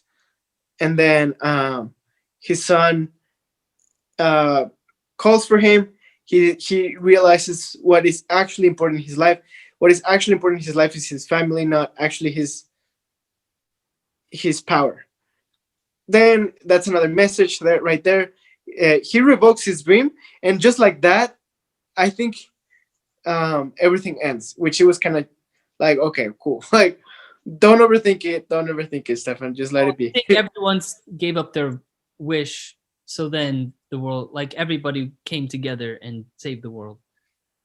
So you said Barbara didn't keep her dream, like, her wish, right? Like she actually was shown That's what as normal. That's what I took from it, is that everybody gave up their wish in the world. Yeah. Maybe Then some people didn't, but I don't know. Yeah. Then after that, the world's pretty much restored. And it kind of ends on a hopeful note of like a red balloon, and she meets the man that Steve had taken over for a time, and he was dressed in the outfit that she had picked out for Steve, and Steve was like, "I'm not wearing this."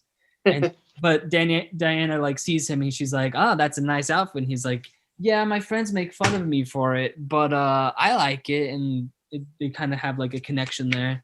And it kind of shows Diana's ready to pretty much move on. And I got the same takeaway. I felt like it was like a message to the world, like Diana is gonna love again eventually. Like not this guy, but hey, she feels maybe like guy, I don't know. Maybe, yeah, we don't know, but she's realizing like, hey, okay, Steve was right. There's other people I can love. Yeah. So yeah, that's pretty much the wrap up of the plot. And then at the very end, we see the original Wonder Woman. What's her name? Oh yeah, the cutscene. Her name is Linda Carter, and she's playing the Amazonian woman that gave up her life to protect the other Amazonian women when they escaped from mankind. So, yeah, and she was the one owner of that really cool armor. Yeah. And I don't remember her name. She was looked for her and couldn't find her, but there she is. And she was the original Wonder Woman, which I thought was really cool. Yeah, that was a really cool. That is starting to get to like Marvel Easter eggs that are like Yeah, really smart and thoughtful, which I was like really like surprised that DC had it, and I was really happy to see that. me too. It was really cool. It was really cool, and it was a good way to end with a cool cutscene. Yeah. Um, really smart. And what was I gonna say? I was gonna say something about. Oh yeah. So the Amazonians also have the power to live a really long life. Are they like different human beings? Like, Yeah, I think they're uh, different human. They explained it in the first one. I haven't watched the first one in a minute. me neither. I don't want to like. They're just different human beings that could live for a very long time. I don't know Yeah, the. I don't know yeah, what. because she Actually, definitely like they showed. I think they showed the Romans trying to kill her. Not like that's like yeah, a really long time. You know what I mean? Like, so definitely interested to just research if like or leave in the comments below, guys. Like, can Amazonians live for what? Why? What is like different from them and a regular human being? Like, I thought they were regular humans, regular women that I guess they're like closer descendant to gods or something. I don't know. yeah. Um, but anyway, it was a really cool movie. Okay, then what's next, Nick? All right, so we're gonna go through our 5 categories. We kind of touched upon all of them throughout the our discussion here. So our first category that we're gonna hit is plot. So Stefan, what did you think of the plot? Did you and what's the score you gave it? So, as you guys will learn later on, I my average score for a movie is a 7. If I give a 7, Stefan, it's like do you want to go through like how you would grade a film? Like what's a 10 out of 10 and what's a 0 out of 10? I think I can do that real quick. I think a 10 out of 10 is of course like a movie that um, reaches perfection or almost reaches perfection, like or that I have some sort of like um, biased connection to it. Then a 9 out of 10 is of course a movie that it's almost perfect and it hits really cool, really smart messages and Easter eggs and all these sort of things. An 8 out of 10 is a movie that is enjoyable, is really enjoyable, and it's above average. A 7 is like an average movie that it's enjoyable and you can watch on a weekend and you're gonna have a good time, uh, but not the most memorable. A 6 is like below average, like not very memorable, but if you watch it, you're not gonna have a bad time. A 5 is when you start like, okay, this movie is way below average, and if there's nothing else to watch, I guess watch it. And when you're like in the weekend, you're like, I don't know what to watch, but I want to watch something new, and you watch one of those movies, and you're like, well, um, I might have wasted my time. And then everything below 5 is literally a waste of time, in my opinion. But of course, it goes through levels like zeros. Of course, like this Wow, movie should have never never should existed. have been made. Never should have made. Why were the people who made this born? Basically, one out of 10 I is don't like, think anyone sets out to make a bad movie, you know? It just yeah, lots of movies get messed up because of different views on how movies should be yeah. made. 1 out of 10 is like shame on you, like dude, like what you made is just you shouldn't be in this industry. But I think it's gonna be really hard for a movie to hit that. I feel Um, like most movies that suffer from like low ratings is just movies that were like messed up because of production like industries like getting in the way of a creative direct. yeah, yeah. A lot of things could happen on the while the production is I wouldn't happening. say that they shouldn't not be in the business. It's just uh they like they I, come I, from I think they shouldn't be in the business if they reach that score. Anyway, uh, different views. Okay. So different what did you views, think of of plot? course. What did you think of the plot? The plot was smarter than most DC movies, and um, I think it was an enjoyable movie. It was a smart movie in some ways. It left some gaps in some others, but it's a turn off your brain movie. And in my opinion, the movie reached an average score of 7. All right. Well, my opinion, Like I really enjoyed parts of the plot, but there were some things that were like a little bit iffy to me, like the whole stone that could grant any wish. I mean, I could get past it, but like I still think that's kind of like goofy in a way. And some of the things that were portrayed were kind of like cheesy. But I did enjoy the movie. So I ended up giving it a 6 out of 10 on plot, but yeah, so a 6 out of 10 for me is just like basically what you said earlier, where I have it written down. Where it's somewhat enjoyable, but has uh, noticeable like flaws throughout the movie. So still enjoyable. I did really enjoy the movie. I wasn't bored through it. So yeah, Yeah. maybe I could give it a No, 6.5. I don't know. I I'll, think this movie is straight up average for me. It's like not above average, not below average. It's like literally a good movie that you can watch and enjoy in a weekend with your family. And nowadays, I'm feeling like most movies are on that range. Like most movies that are made nowadays are literally just average. Like it is more uncommon to watch a movie that is actually like that's the thing. surpassing average. There's very few movies that reach like, wow, that's And the reason for that, in my opinion, is because it's easier to produce. So they make more movies, but they put less effort into them, and then that makes, as a result, that most movies just literally belong to the average range. This movie definitely belongs exactly in the middle of the average range, in my opinion, like most movies nowadays. Um, of course, we're gonna talk about movies that surpass that nowadays, which is, in my opinion, like uh, what I want to see more about. Like smart movies like Parasite, definitely gonna talk about that. Endgame, Infinity War. Like there's we'll great get it. movies out We'll there. get into all that. Yeah. We're just gonna For focus on like recent movies that are coming out right now. There's not a lot of yeah, recent movies that are coming out right now, so we're yeah, gonna guys, have leave a in lot the of, comments below what movie you want us to review. yeah, We'll definitely consider those, uh, and then the one with more likes. No, I'm just kidding. But we're definitely gonna consider those and ones put that them in. show more will definitely we'll definitely do those. Yeah. Now, the next category that Well,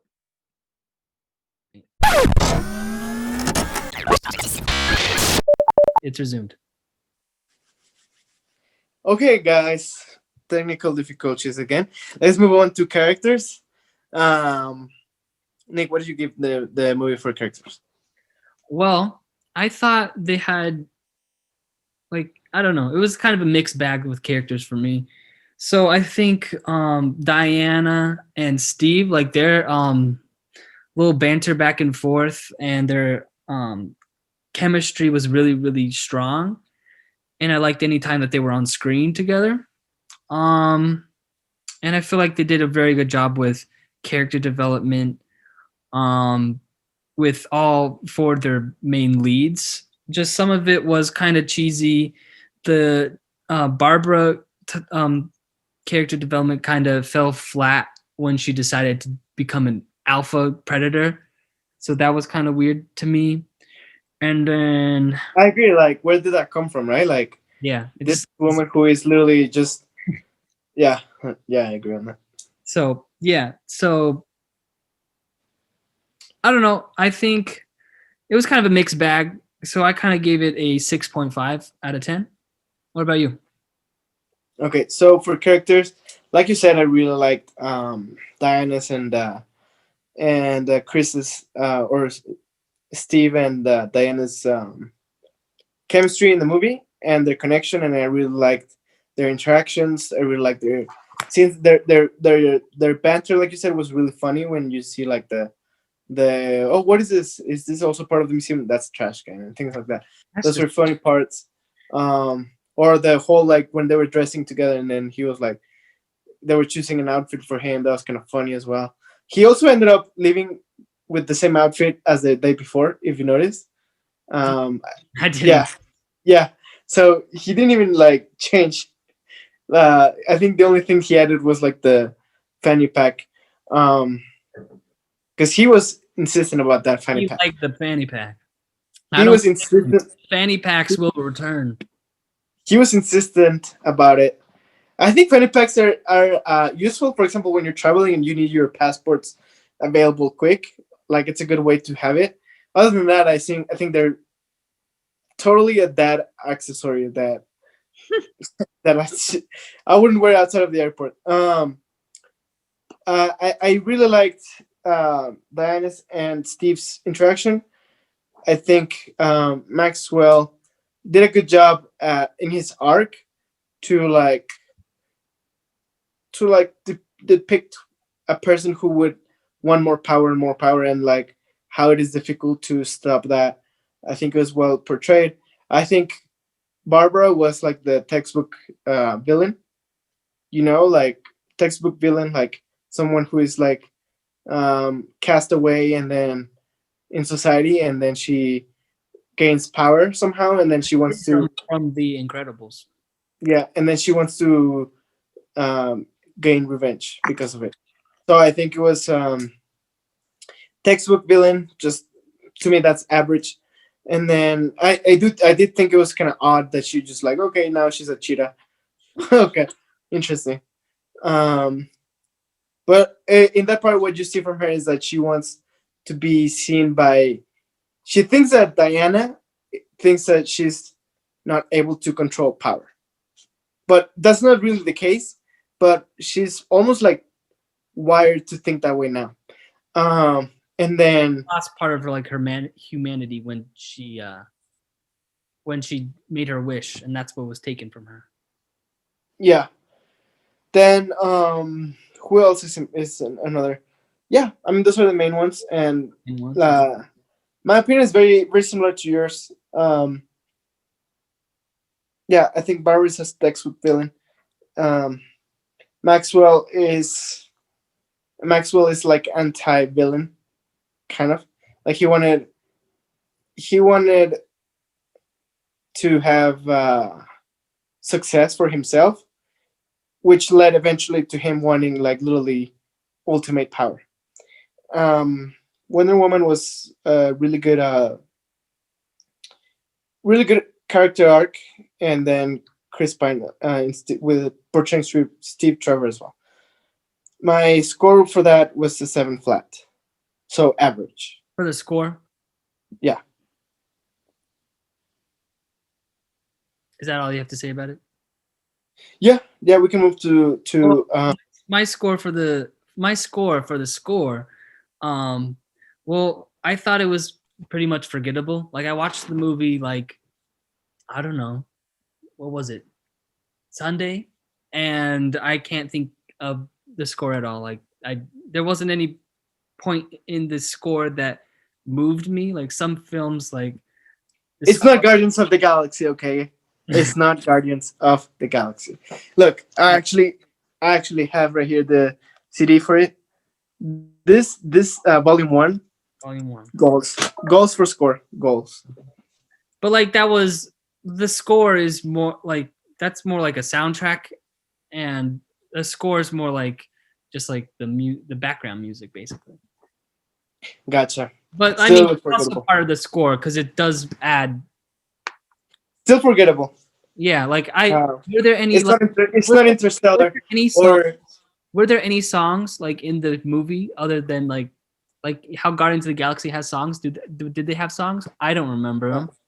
But yeah, I it's thought it was not. forgettable, and so in my It's opinion, not like what Hans Zimmer. It's not like Hans Zimmer so no scores. Yeah, John no. Williams. Yeah, nothing like that. Yeah, so I gave this score of 5 out of 10 because I can't remember it. I'm sorry. I agree. But, like Forgettable. it's Um, forgettable, but it's not like I thought like ooh when I was watching it. I never thought like ooh this is a bad score. So I never thought about it. So it wasn't a bad score. It wasn't a good score. It was just forgettable. So 5 out of 10. yeah, All right. I think it was a textbook score. Like it fits the movie and it makes it feel like a movie. It makes it feel like a decent movie to watch. However, it is not it is not a movie that is going to be known for its score. So I gave it a 5.5 for the score Okay. So on the score. what about special effects? Yeah, complete average special effects. Seven flat. I think the special effects were good for nowadays technology, but it wasn't like extraordinary. It was just average to me. Um, like the lasso was really cool to watch being used. It had cool fighting scenes. It had just like honestly average special effects for what's available nowadays Yeah. and what other movies I think the use. one thing that I was like, ooh, that's really cool was when she like spun the lasso and it was blocking all the bullets. That was pretty cool. Yeah, yeah, but I don't think that was very difficult to do. Probably. So I give it a seven flat. 7 flat. Um, I also did the 7 flat as well. But I did think that the CGI was way better in this film because they didn't lean as heavily as they did in all the other DC cinematic universe movies. I don't like their CGI in any of those movies, pretty much. So Yeah, there wasn't much to CGI anyway. yeah, so but like I like that, but basically it was pretty average, like I said. So I didn't like how Cheetah looked, how Barbara looked at the end, but also I didn't mind it. I just think if they had if they had I led thought to it more, that that would be they did the better. best they could with making a But she cat didn't look bad. person. So, Yeah, she looked cool, but but I didn't personally think it was a good idea. it just came out of nowhere. They didn't lead to it, in my opinion. Yeah, I don't know. What is your score for cinematography? Cinematography. I thought there was some really beautiful shots in the movie, but there was a lot of shots that kind of just like fell flat. Wasn't like it was kind of like average most of the time. Like some of my favorite shots I mentioned earlier when It's the mall shot. Yeah, we know. the horses running on the beach, 4th of July, the first time she's flying, and yeah, so I thought those are some pretty beautiful shots. So yeah, Yeah, I give it a 7 out of 10. But there's nothing that yeah, really, like other than that, the rest of the movie didn't really like stand out crazy. yeah. It's not like the shot. It's not a movie that focused on having amazing shots. Neither. Yeah. I think it's an average movie overall. Like I give it an average for cinematography as well. Like it's not gonna be remembered for any scene or any uh like any like it's not Lord of the Rings that was filmed in New Zealand or anything extraordinary like that. It's not like Star Wars.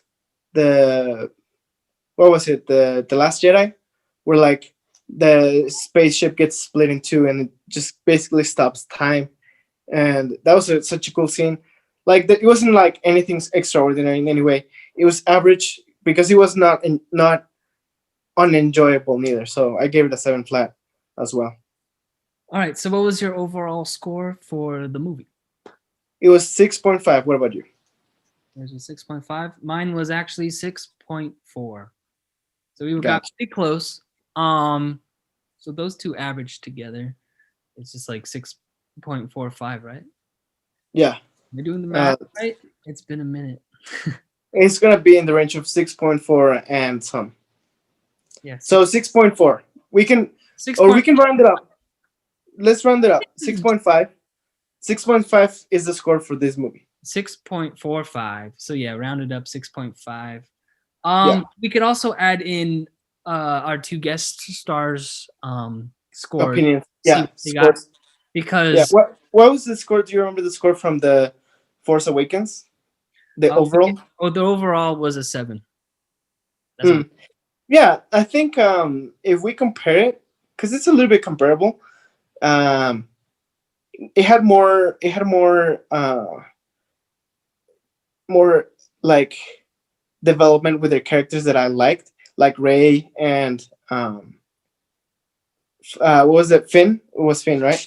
mm-hmm. Finn and I mean Kylo was kind of like in that movie wasn't the worst, and then the cinematography was better in that movie than in this one. If you ask me, there were better shots. Yeah. in that movie.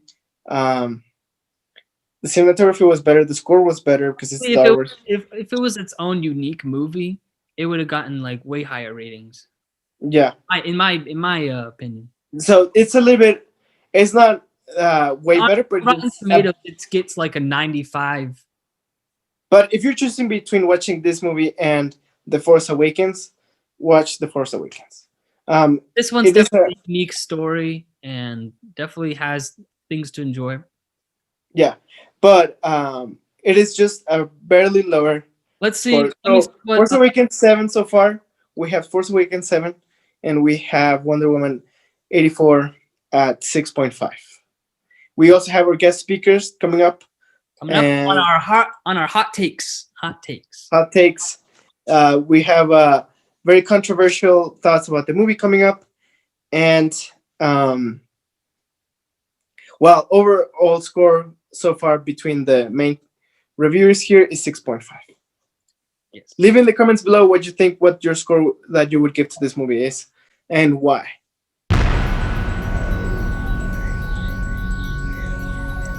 Welcome back, everybody. We're here on our hot take with Maury Padilla and Victoria Mayorga. Hey guys, I'm Maury. Hi, I'm Tori. I thought it was the opposite. Oh, I'm sorry. I'm Tori. She's Maury. Wait, do I have that right? Yes, Yes. Tori Amori. Right.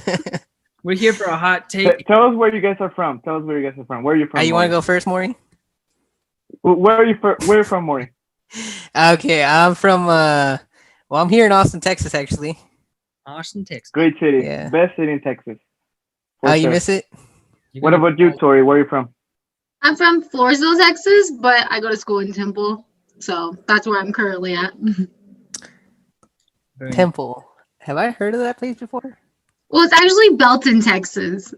Ooh, the lie. Is that The little dot on the map underneath the T in Texas? Orisville, Texas. It's like 100 miles south of that T in Texas, Oh, okay, okay. or maybe it's north. I don't know.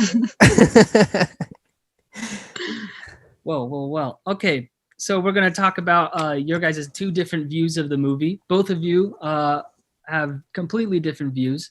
Maury, I believe your view is you didn't think the movie was very good, and Victoria, I believe your view is you thought it was perfect. Maybe not The perfect. movie in question is Wonder Woman 1984, correct? Yes. Then Yes. yeah, absolutely, it was a trash movie. I would have to defer from Maury and thinking that was it as good as the first Wonder Woman? I would have to say no, but did I think it was a quality movie? That is for sure. I did think it was very good for what Warner Brothers has to offer. Compared to their other. I'm DC very surprised to hear this. These opinions. Well, I mean, actually, Tori's always really positive about movies. On the other hand, Maury is usually really positive about movies too. So I'm really surprised to hear this opinion that actually is negative I about the feel like Maury movie. isn't always positive, but he's very positive on Batman versus Superman. Oh, of course you were gonna bring That's that. going to be a conversation Of for another course you were podcast. gonna bring that up. This Maury was a likes trap. You guys didn't Logan, want me here to talk about. and I'm pretty sure nobody likes Logan. If we go on this, Maury's going to rant for like an hour about how But good we're not here to Batman talk versus about either Superman of those actually movies. was, We're here to talk about Wonder Woman which is not true. 1984. All So right. we're gonna go through our main 5 points we like to hit, which are the plot, characters, score, special effects, and cinematography. So we're gonna start today with the plot. All right. So, what did you guys think about the plot? That's all you, Tori. I'll go next. Okay, I actually thought the plot was like probably my least favorite in the Wonder Woman movie because like if I were to score different things, I would say the plot was what I would score the lowest. And I gave it like a 5 out of 10 because like after watching the first Wonder Woman and it was like in the era of like World War One, and then I didn't like the transition into the 1984 movie because I didn't think it fit well. And especially like because I just thought the World War One was more intense. I also didn't like the Cheetah character at all. So Okay. yeah. So I thought you were going to be it was a definitely lot more positive about this movie than you actually are. But go ahead, Maury. Tell us your opinion about the movie. I have more opinions, but I want to hear Maury's opinion so I could just counteract Maury's opinions and see what he has to say. Well, hey now. It's Is not this gonna like work like a debate? Are we gonna it's not give like each I'm like like 30 yeah, seconds? exactly. It's not like I'm totally against your side here. I actually agree with a lot of points that you brought up. The rating that I would give it was like a 5, maybe even a 6 to be honest, for the plot. But let me explain myself because I don't think that it was actually executed very well. So I'm probably going to stick with the rating of 5. I don't think it was a terrible plot for a comic genre. The problem was that it didn't make sense in the amount of time that a film has. And so, yeah, that transition from the first movie to this one, weird. Second, the transitions from like the time pacing of the movie in this one, weird, because it wasn't really meant, in my opinion, for a film. What's the word for it? For a film as a medium. So I agree with you. And then the whole cheetah plot line, yeah, there's a bunch of little stuff It that doesn't like happen really well. infuriated me. Honestly, it was I like so honestly, disappointing. I liked Kirsten Wiig's character Barbara up until the point where she decided to go alpha. Or I think the weirdest thing about the plot to me was just how Chris Pine like just took over. I think his name is Christopher. I don't even know his name because he played like 2 seconds in the movie and then they The disappeared man. like the entire time until The the end. protagonist. Stefan and I were actually talking about this. That like Chris Pine took character Steve. He took this guy's basically his life, and they didn't even talk about the morality of that at all. Like, oh, just took his life. That's cool. She even considered not bringing, not letting Chris Pine or Steve Trevor go, which would have left the other guy basically dead. You know? Yeah. Okay, so are we moving on to characters now? No, let's stick on plot for a little bit. Okay. Then Okay. I'll just mention that I'm sure Victoria, you felt it too, is that it felt weird because like Nick, as you said, like it's all these things that started happening like seemingly out of nowhere. Like Yeah. Kristen Wiig's character was likable until like out of nowhere she like unexplained got this like murderous rage. It's like They have a lot of those moments, like when Diana just magically could make things turn invisible. That was Yep. out of the blue. When she like she didn't know how to fly on the rest of it, but then she just started to be able to fly, which is one of her powers in the comics, I believe. But like, why hasn't she done that before? And then, yeah, they also went before the 4th of July scene, like the fireworks are going off, and then Diana was like, "Oh yeah, it's the 4th of July." They didn't even like mention that it was July or anything about it. It was just, all these things are basically just like thrown in without any buildup, which is kind of weird, but yeah. Maury, what did you like about the plot? well, I don't think that it was a terrible plot if it was in a comic book setting. Yeah. So unexplained powers that suddenly come up, that's kind of a trope in comic books. And it's something I feel like the reader like actually looks forward to or like gets excited about when it happens. Because you have so much content in comics that it's become more common to be quote unquote like surprised by a character's sudden change. I don't think it makes sense in a movie, but I see where their mind was coming from, I guess, the thought process. But other than that, the side plots kind of like, although they went all over the place, I don't think they were as like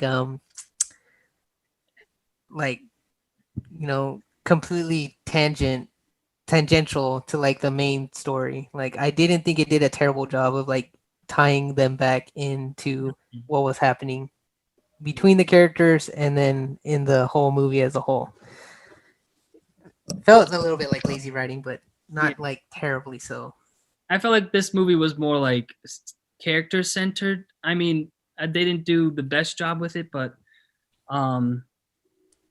yeah. What did you think about at the very end when she when they started renouncing their wishes, where she got everyone in the whole world to renounce their wish. Did you guys think that was a believable solution? I did not No. like Diana's monologue at the end about truth. I thought it was just trying to build the scene, and I just think it didn't fit in. It wasn't a good way for like all the renounce the wishes when they had his kid doing it, and then she was trying to do it. It's like who actually solved the problem? So I think the transition was a little bit weird at that moment because out of nowhere it just feels like she's talking to you, and it just feels like it how was came out she of nowhere. How was she even able to talk to the whole world with just using her whip when they weren't even With broadcasting? the lasso. Yeah, but they weren't broadcasting. The broadcast was on the camera, but then she destroyed the camera, I believe. I thought. Okay, I might have a couple details confused. I'm not even gonna go there. Go on. I just think the message, of course, is something that we needed to hear nowadays. I think Wonder I Woman. thought it was a good message for how it gave. I thought it was a very hopeful message for Yeah, the she world. did a hopeful message, and it was good to hear for the viewers. However, I did think it was a little bit of an awkward transition to that moment. I will say I like the Diane's and Steve's relationship in the plot. I think they did well together. I think they always do well together. As they're just such a cute couple. They're both great actors. I agree.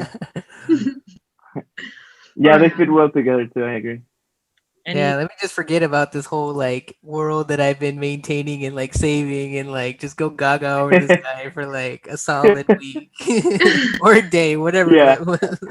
She's like, forget the world, Steve, you're everything. Yeah, but she hadn't seen him in like so long. I don't know, like what, 60, 70 years? Like, No, it's you fair. It's missed fair. him. Everything you're saying is fair. I'm just jaded, I guess. All right. So, do you guys have anything else to add on plot? Tori? No, All right. Maury? Okay, let's move So, on. what are your actual scores for plot? Yeah, 5. 5 on both. All right. Okay. Now let's move on to characters. We got our 4 main right here: Wonder Woman, Steve, Barbara, and Maxwell. So, what did you think of their character arcs and just general thoughts? Maury, you can go ahead. Man, I wanted to like these characters way more than I did. The problem was that I got my hopes too high. When you see big name actors, you know, seen Gal Gadot as Wonder Woman before, you see Chris Pine and all this other stuff. Pedro Pascal, I do feel disappointed that his character, I don't know. It was a good performance, but I just found myself a little bored and just super annoyed with Pedro Pascal's character, and I just didn't know why. It's hard to explain. I don't think I can explain it. I think the reason why is because his lust for power, almost like, so it is explained, but not at the level of him basically wanting to take everything from the world. All he wanted to do is make his son proud, and then out of nowhere he wanted actually to control the whole world. Exactly. Yeah. So I feel like as far as characters go, I don't think I'm going to attribute as much of my disappointment to the actors themselves. I think they did the best with what they were given. Yeah, I agree. I think their performances were awesome. I think Kirsten Wiig's performance was great.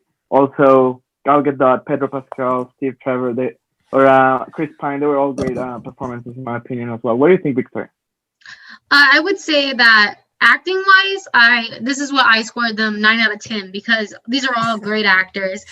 I mean, Chris Pine is just one of my favorite actors ever, and he always does justice. Like his novelness in the 1984 like scenery, he did that so well. Like you would actually think that he didn't know anything about 1984. Now. But yeah, and I think like the whole futon, whatever he called the futon. Yeah.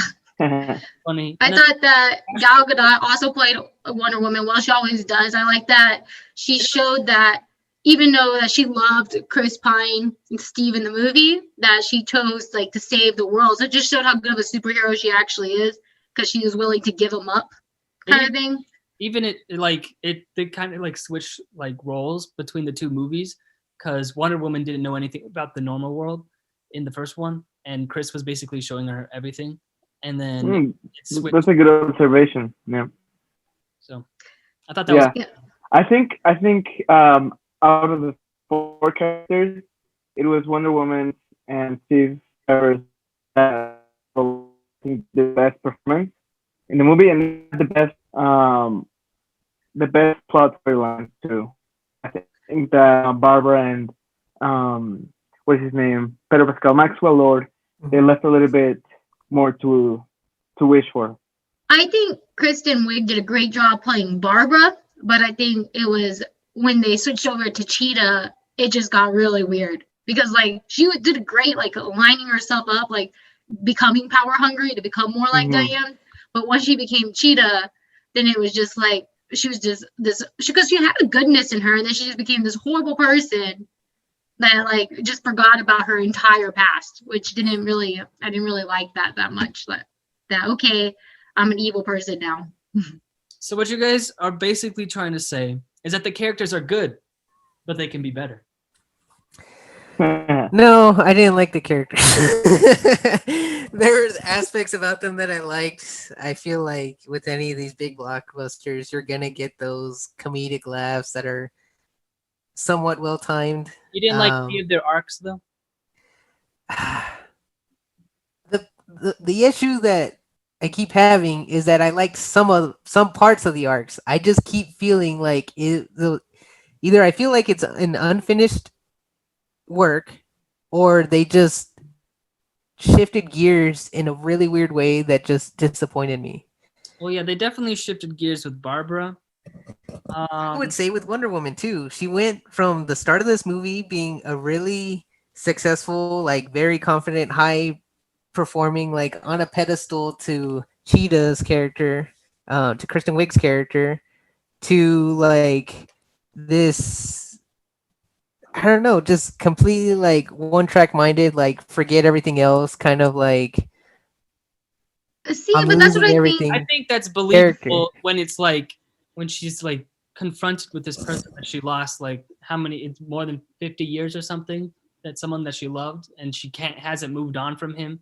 So you saw that earlier in the movie where she was basically alone, and you could see that she was like hurting from it, even though she wasn't really showing it that much. But I think when it comes to like that sort of stuff, someone could get one tracked into something. No, I definitely see your point here.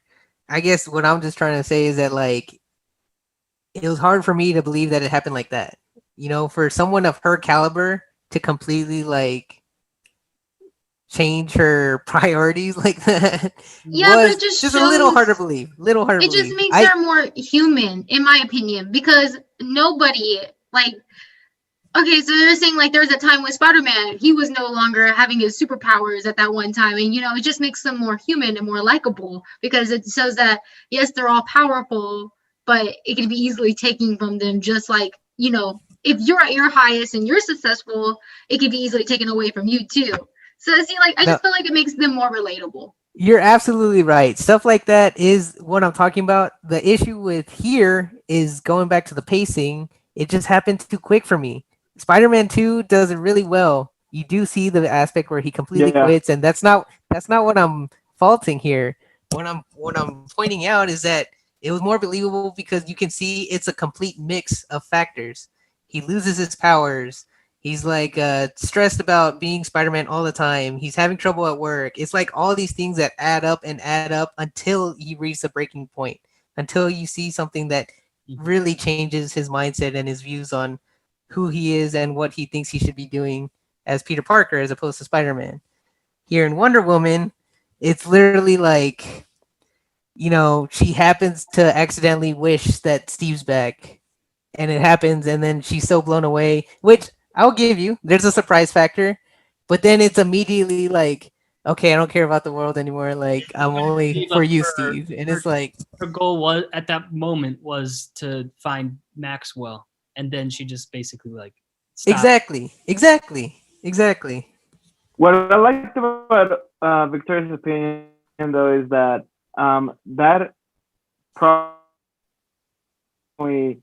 showed Wonder Woman, which is an all-powerful being, be more like a human, be more adapted to what our society looks like, Right.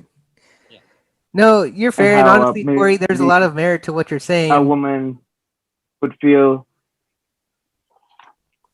But I agree, the process was not as smooth as it could have been. Yeah. Yeah, I just know Both other people. I mean, from what it sounds like, the three of you all agree that, like, yeah, it makes her sound more human and stuff. Yeah. I just want to make it clear, in my personal opinion, that is what I didn't like about it. I'm not saying But like, yeah, I understand your opinion, Maury. But Cool. So Yeah. what's your score for the character category? just because of how disappointed I was, I want to give them a 4. I'm basing it more off of acting, the more so than their character development, because I think as characters, I mean, they played their part. So I'm gonna give them a 9. But what would you think just character? If I were just scoring them based off the character, but only because Kristen Wiig and Pedro Pascal were not my favorite. I mean, Gal Gadot and Steve were amazing. So I don't know, 8 out of 10. Oh, it's subtract 1. I agree with you that Kristen Wiig and Pedro Pascal, Maxwell and Cheetah, they were especially the second half of the movie, just disappointing. And I just think that they worked with the best. They worked Yeah, the best with what they were given. And with the dialogue I that they were think- given, yeah, I agree. I think all the opinions are valid, but I do think that the characters were set up to set up this like the main theme of the movie, which was goals are met with lies and deceit are not like true victories, and they could lead to I don't know bad outcomes. So I felt like the characters did lead that way, so that probably like made it seem unbelievable at times on how they handled their characterizations. But yeah. So yeah. Let's move on to the movie score. So what did you guys think? the overall movie score? Yeah. Yeah. Uh, No. What do you think about the score, like the music in the movie? oh, okay, the score. I see.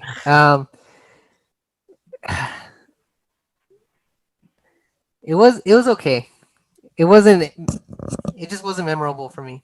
Yeah. Which It was textbook, was- yeah. it was I agree. disappointing because I feel like the actual movie itself just ruined the original trailer for me. I think I had mentioned this to Nick Original trailer was a couple.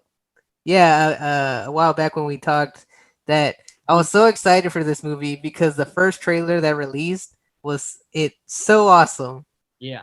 It had Blue Monday, great. They gave it like an orchestra rendition, which just elevated it to this like majestic status. And then they had all these cool cuts that made it seem like the movie was gonna be full of like these, witty or like like shot action scenes and all this stuff. And then the music accompanying that was like really powerful. And then the actual movie itself, I can't find myself remembering the score too well. Yeah. I That's agree. that's the same thing that we both said that it was kind of forgettable. Yeah. I can't say that like it was a bad score. Like there wasn't a moment where I thought like, wow, this is dumb. But like so yeah, I can't really remember it. What did you think, Victoria? I think I would call that an average textbook score. I think that my little knowledge of score in movies, I thought that it started off well because I think that, but it slowly didn't continue throughout because like when she was doing the athletic event with the Amazons, like they were playing one of the scores by Hans Zimmer, and I thought that was good because it like brought you up. You were pepped. You're like, okay, this movie's gonna be great, and like you're like you got the action pack. And then as the movie went on, you didn't really get the same feeling.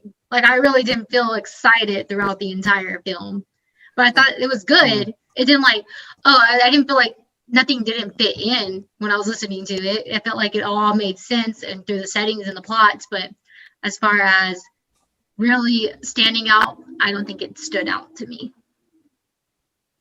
But yeah. Yeah, you bring up a good point with those Amazon scenes. They were like my favorite scenes in the first movie, and honestly, they were some of my favorite scenes in this movie. I'm kind of Yeah. thinking like, why can't we just have more Amazon scenes? You know? They should make an entire Absolutely. Wonder Woman with Amazon characters. Yeah. I recommend it. Yeah, I feel like more Wonder Woman lore would be a good addition to the movies about her past and where she comes from, actually. What's your guys' score of the score? Or you want to go first? I'm gonna give it a 6 out of 10 because I thought it was good. I just didn't think it was great. I thought it started off really well though.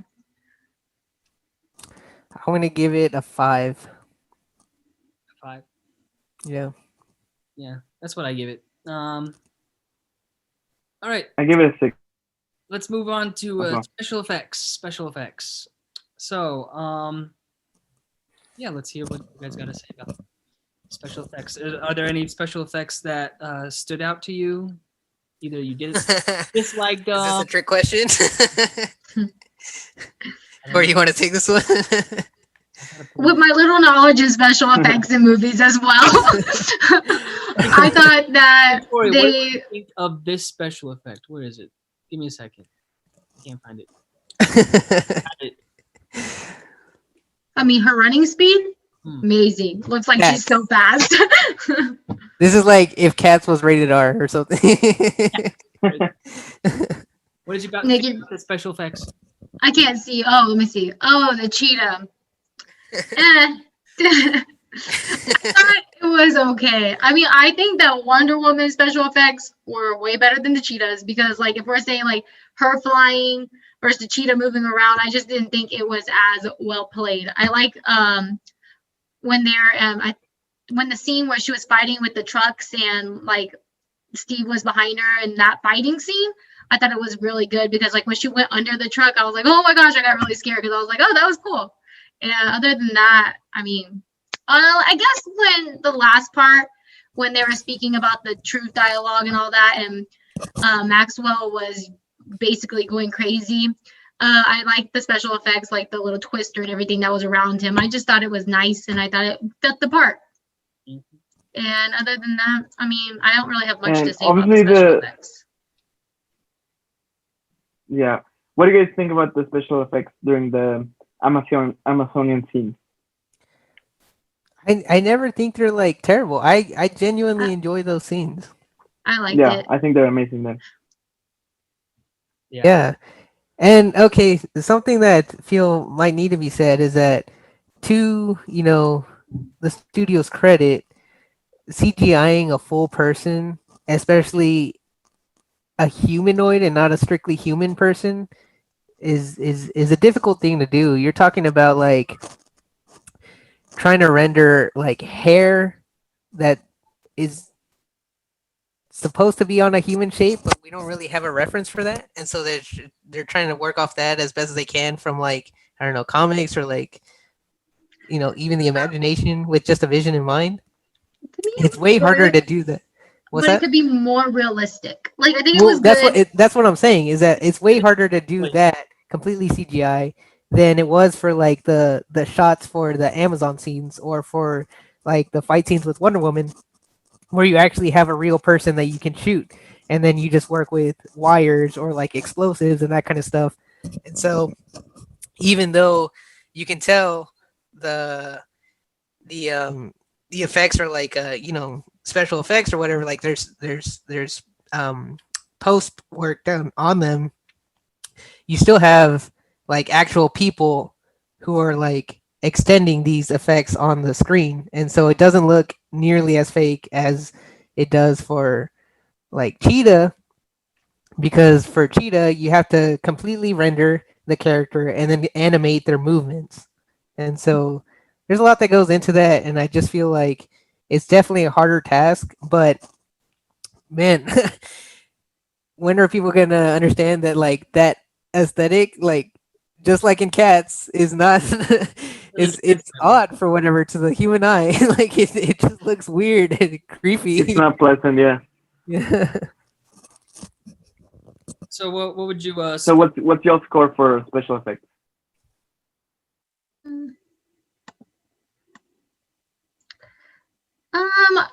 Well, because they did do justice in making it look believable as far as the fight scenes and everything, and I don't think that it was terrible. I'm gonna say I'll give it an 8 out of 10. That's a generous score, in my opinion. In my opinion, um, I think that we're at a point where if your action scenes aren't all up to date and comparable with what's being put out there, especially a blockbuster movie like this was supposed to be, then that's going to take away from your score. You know, add on to that the fact that you have a CGI character that just didn't really look good in anyone's eye. I decided to give the VFX a 4. what would you give the VFX of Batman versus Superman? Because I thought that this does a way better job than Batman versus Superman. One, that movie came out. Okay, but like for its time. For its time, it came out a For while its ago. time, And I then thought it was okay, so garbage.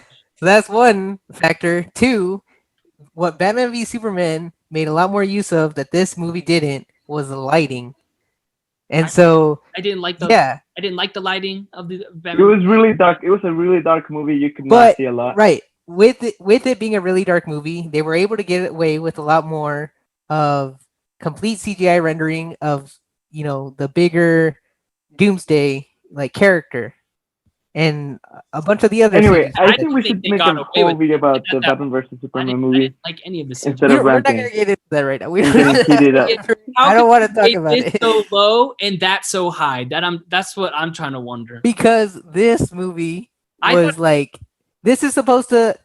You have to remember that these movies, like, if you're going to compare them to a franchise like Marvel, they should be getting better and better and better because you're supposed to be adding on to what you have previously worked on and I thought they did doing a do better job. than I don't Superman.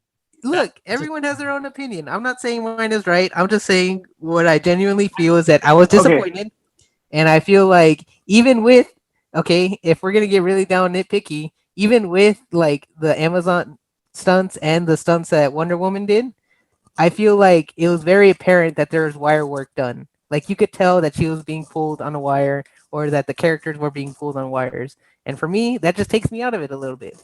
I feel like we're Do at you a guys point think? in 2020 that that should be I a think little bit better done. I think what they were trying to do with her flying is they were trying to make her look like more like aerodynamic based on like how Steve was trying to explain how he enjoyed flying in a plane, and they were trying to make her with movements in a plane like how it would look more so than Superman. Look, I have Do you nothing think wrong with it. with Go ahead, go ahead. do you think with the performance of this movie, DC is really competing against Marvel? No. And that's what's so Not even close. disappointing is that like I'm rooting for Warner Brothers. I expect better from them.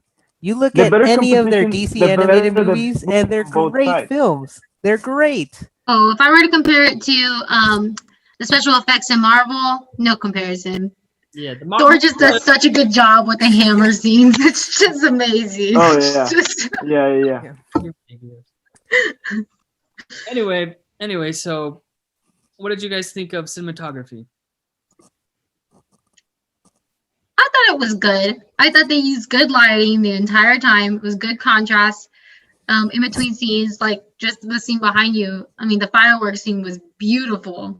I think it was like that scene just it was in awe the entire time because I just like it was pleasing to the eye. I think as far as like set pieces, I think that they did a good job with like the everything was like up to date. Maybe not their outfits. Their outfits were a little 70s. I would say it didn't really fit the time. 1984. Yeah, but it's not the 70s, Nick. So I mean, it was very fitting. I liked it. Yeah, don't really have much to say about the cinematography besides that. Yeah. I don't really have too much to add either. I feel like there was nothing memorable about any of the shots. I didn't feel like anything unique or adventurous or inventive was displayed. Um, at the same time, I felt like some of the set pieces made me feel like I don't know, like that you were looking at a set. Like when he when Maxwell like goes into his business building and it's like all empty, it kind of just looks like a production set thrown together. And then like when it comes back to it later and it's filled with all the new hires from the employees that he's been gaining from his wish, like it still felt like it didn't feel exactly like a room. It just felt like a set. I don't know if There's I got the same feeling from that scene, but maybe the mall scene for sure. yeah, and the mall scene too. I was gonna come back to from that. from I didn't get to that on the scene where Wonder Woman is flying. I feel like you could almost feel the green screen behind her. Yeah, it was little It kind stuff of like reminds me of, that. That like right, yeah. and you know that's what I was talking about with visual effects earlier. It's just at this point, especially from a studio as big as Warner Brothers, like I expect better. You know, like this Yeah. is a this is a studio that funded the Dark Knight trilogy, and you know they What have about what about Harry Potter? About Harry Potter. We're not talking about Harry Potter. Wait, did I miss something? Did I cut out for a second? Wait, I'm About Harry like Potter. one. Harry Isn't Potter Harry was great. Potter also funded by Warner Brothers? Is it Warner Brothers? I'm not too familiar. I believe so. Um, Um, Let me see. Well, we can come back to that. Yeah. So as far as cinematography goes, I wasn't impressed, and like the other categories, I feel like they should have done better, and it just led to my disappointment. And there was nothing unique or inventive, or even so. Okay, the only thing I would say is that the Amazon scenes gave me that like Wonder Woman feeling that I had watching the first one. I think those are some of the best scenes for sure. Yeah, I think overall, I would give it a 6 out of 10. yeah. And aside from that, every other scene, every literally everything else just kept my like interest level in the movie like dropping, and so for that reason I have to give this one a 3. All right, all right. One. All right, some very interesting opinions. So, with all your scores averaged out, what did you guys give the movie as a whole? Want to go ahead, Maury? Oh, you don't want to go, Tori? It's all you. Oh, I can go. Okay, I give the score, the whole movie, a score of a 6.75.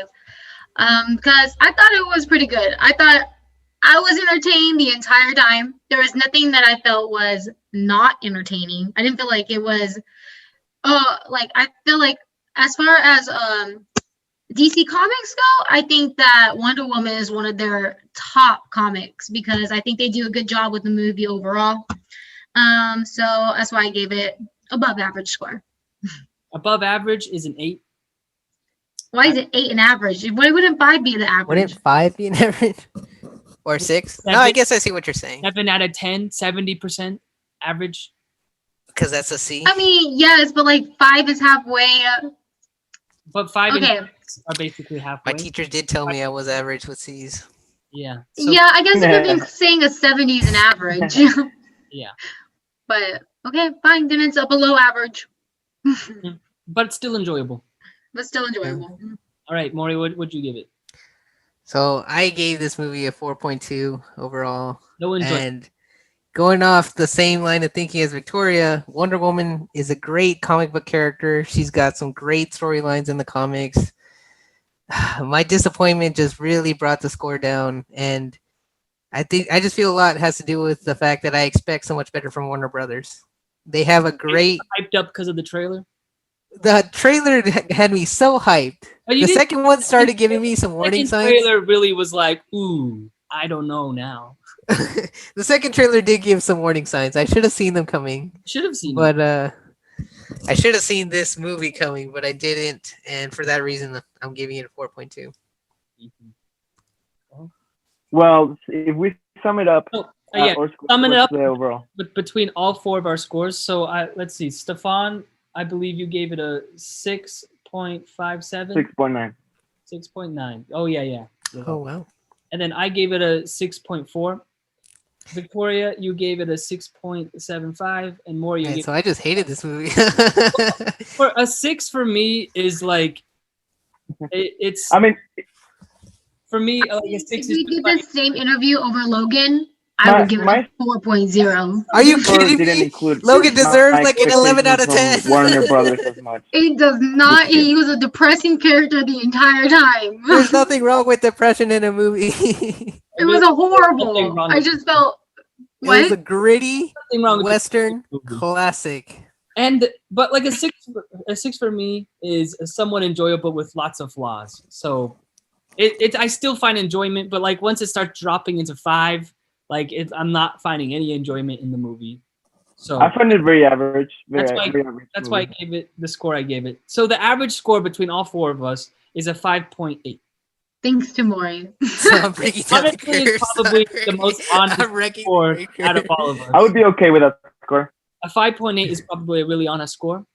I think so Okay. too. Probably giving a more objective score than what we all gave it. So I believe Rotten Tomatoes gave it like a 60%, but Don't even get me I started. don't, I don't know about them. Rotten Tomatoes. I think was it was either We can even rate the raters of movies one day. We'll make a video for that. Hey, that's something we can agree on, huh, Tori? Rotten Tomatoes. Yeah. Yeah. Because I've watched some of the things they've said are like a 7 out of 90%, and I have been highly disappointed. 7 out of 10. Sometimes they are sometimes correct, but I don't know. Yeah, so that's what we all came up with for our scores. Thank you for listening to our podcast, which we officially got our podcast name. It's called Guardians of the Podcast. Oh, that's nice. It's very you. Yeah, very, very much. All right, Belongs to him. Good name for your podcast. all right. You I want guys, to say full disclaimer, I know nothing about movies. I just you I really- gave it my best shot. Likewise, I am just an avid enthusiast. You guys want to put any plugs for anything you're working on? I don't know. Your YouTube videos, Victoria, you singing. Oh, they're not out there. What? You're uploading to YouTube again? Send me the links. I'll link it in this video. I'll add a tag right here. Perfect. Sorry, public fans. I have nothing Right- public. right Sorry. Private fans. Right here. And here too. And here. And here. She only had one video up the last time I looked, so It has been she's removed. too embarrassed. No one's gonna view this video anyway, so you're good. Let's That's just what they all say, and then you're gonna end up getting like 500,000 views. And then Wait, how many did you get on the last one so far? I don't know, like 2. Okay. but check One of out my those is physical mine. therapy Okay. videos. They're very helpful. Want me to add a link to that? If you're having problems with physical therapy, go to her channel. Yes, that I got. Anything? You gonna more? use your Netter's coloring book as the tool? Yeah. Actually, that's coming super handy. Oh, good. I'm glad. Hmm. Thought you- Netter's Anatomy Handbook. I recommend it for everybody. It's a coloring book. Good. I mean, it looks cool. All right. Well, thanks for tuning in, and catch us next week. We're gonna review a new movie. Signing off from the Guardians of what is it? The podcast, Guardians of the Guardians of Podcast. the Podcast. We're the Why Guardians. not give them the old Irish exit? And you can have like a background music of Guardians in the Galaxy playing. You can do like credit scenes. Oh, y'all should do credit scenes at the end. That would be cute. Ooh, credit scene's nice. And some Roll content is already credits, and public. then whoosh. After some time, content becomes public, right? Public domain. Yeah, is that what you're talking about? Yeah. Yeah, but you're talking about like 30 years after the creator's death. So Yeah. maybe you could I think add that's Star what it Wars is. music to this. or like a send off with like Star Wars music. No, Star Wars is still the big one that's like heavily copyrighted. Yeah, Star Wars Damn. would be like the least one I would do because Lord of the everybody Rings, knows another Star Wars big one music. that like they even hear a snippet and they'll be like, "Nope, take it down." So You cannot even mention the name Frodo here. oh, look, our video is being taken down as we speak. Great. Uploaded it. We haven't Oh, here it goes. taking it down. You monster. All right. Well, we're gonna sign off. Have a good one, everyone. Take care, everyone. See ya. Thanks for having me.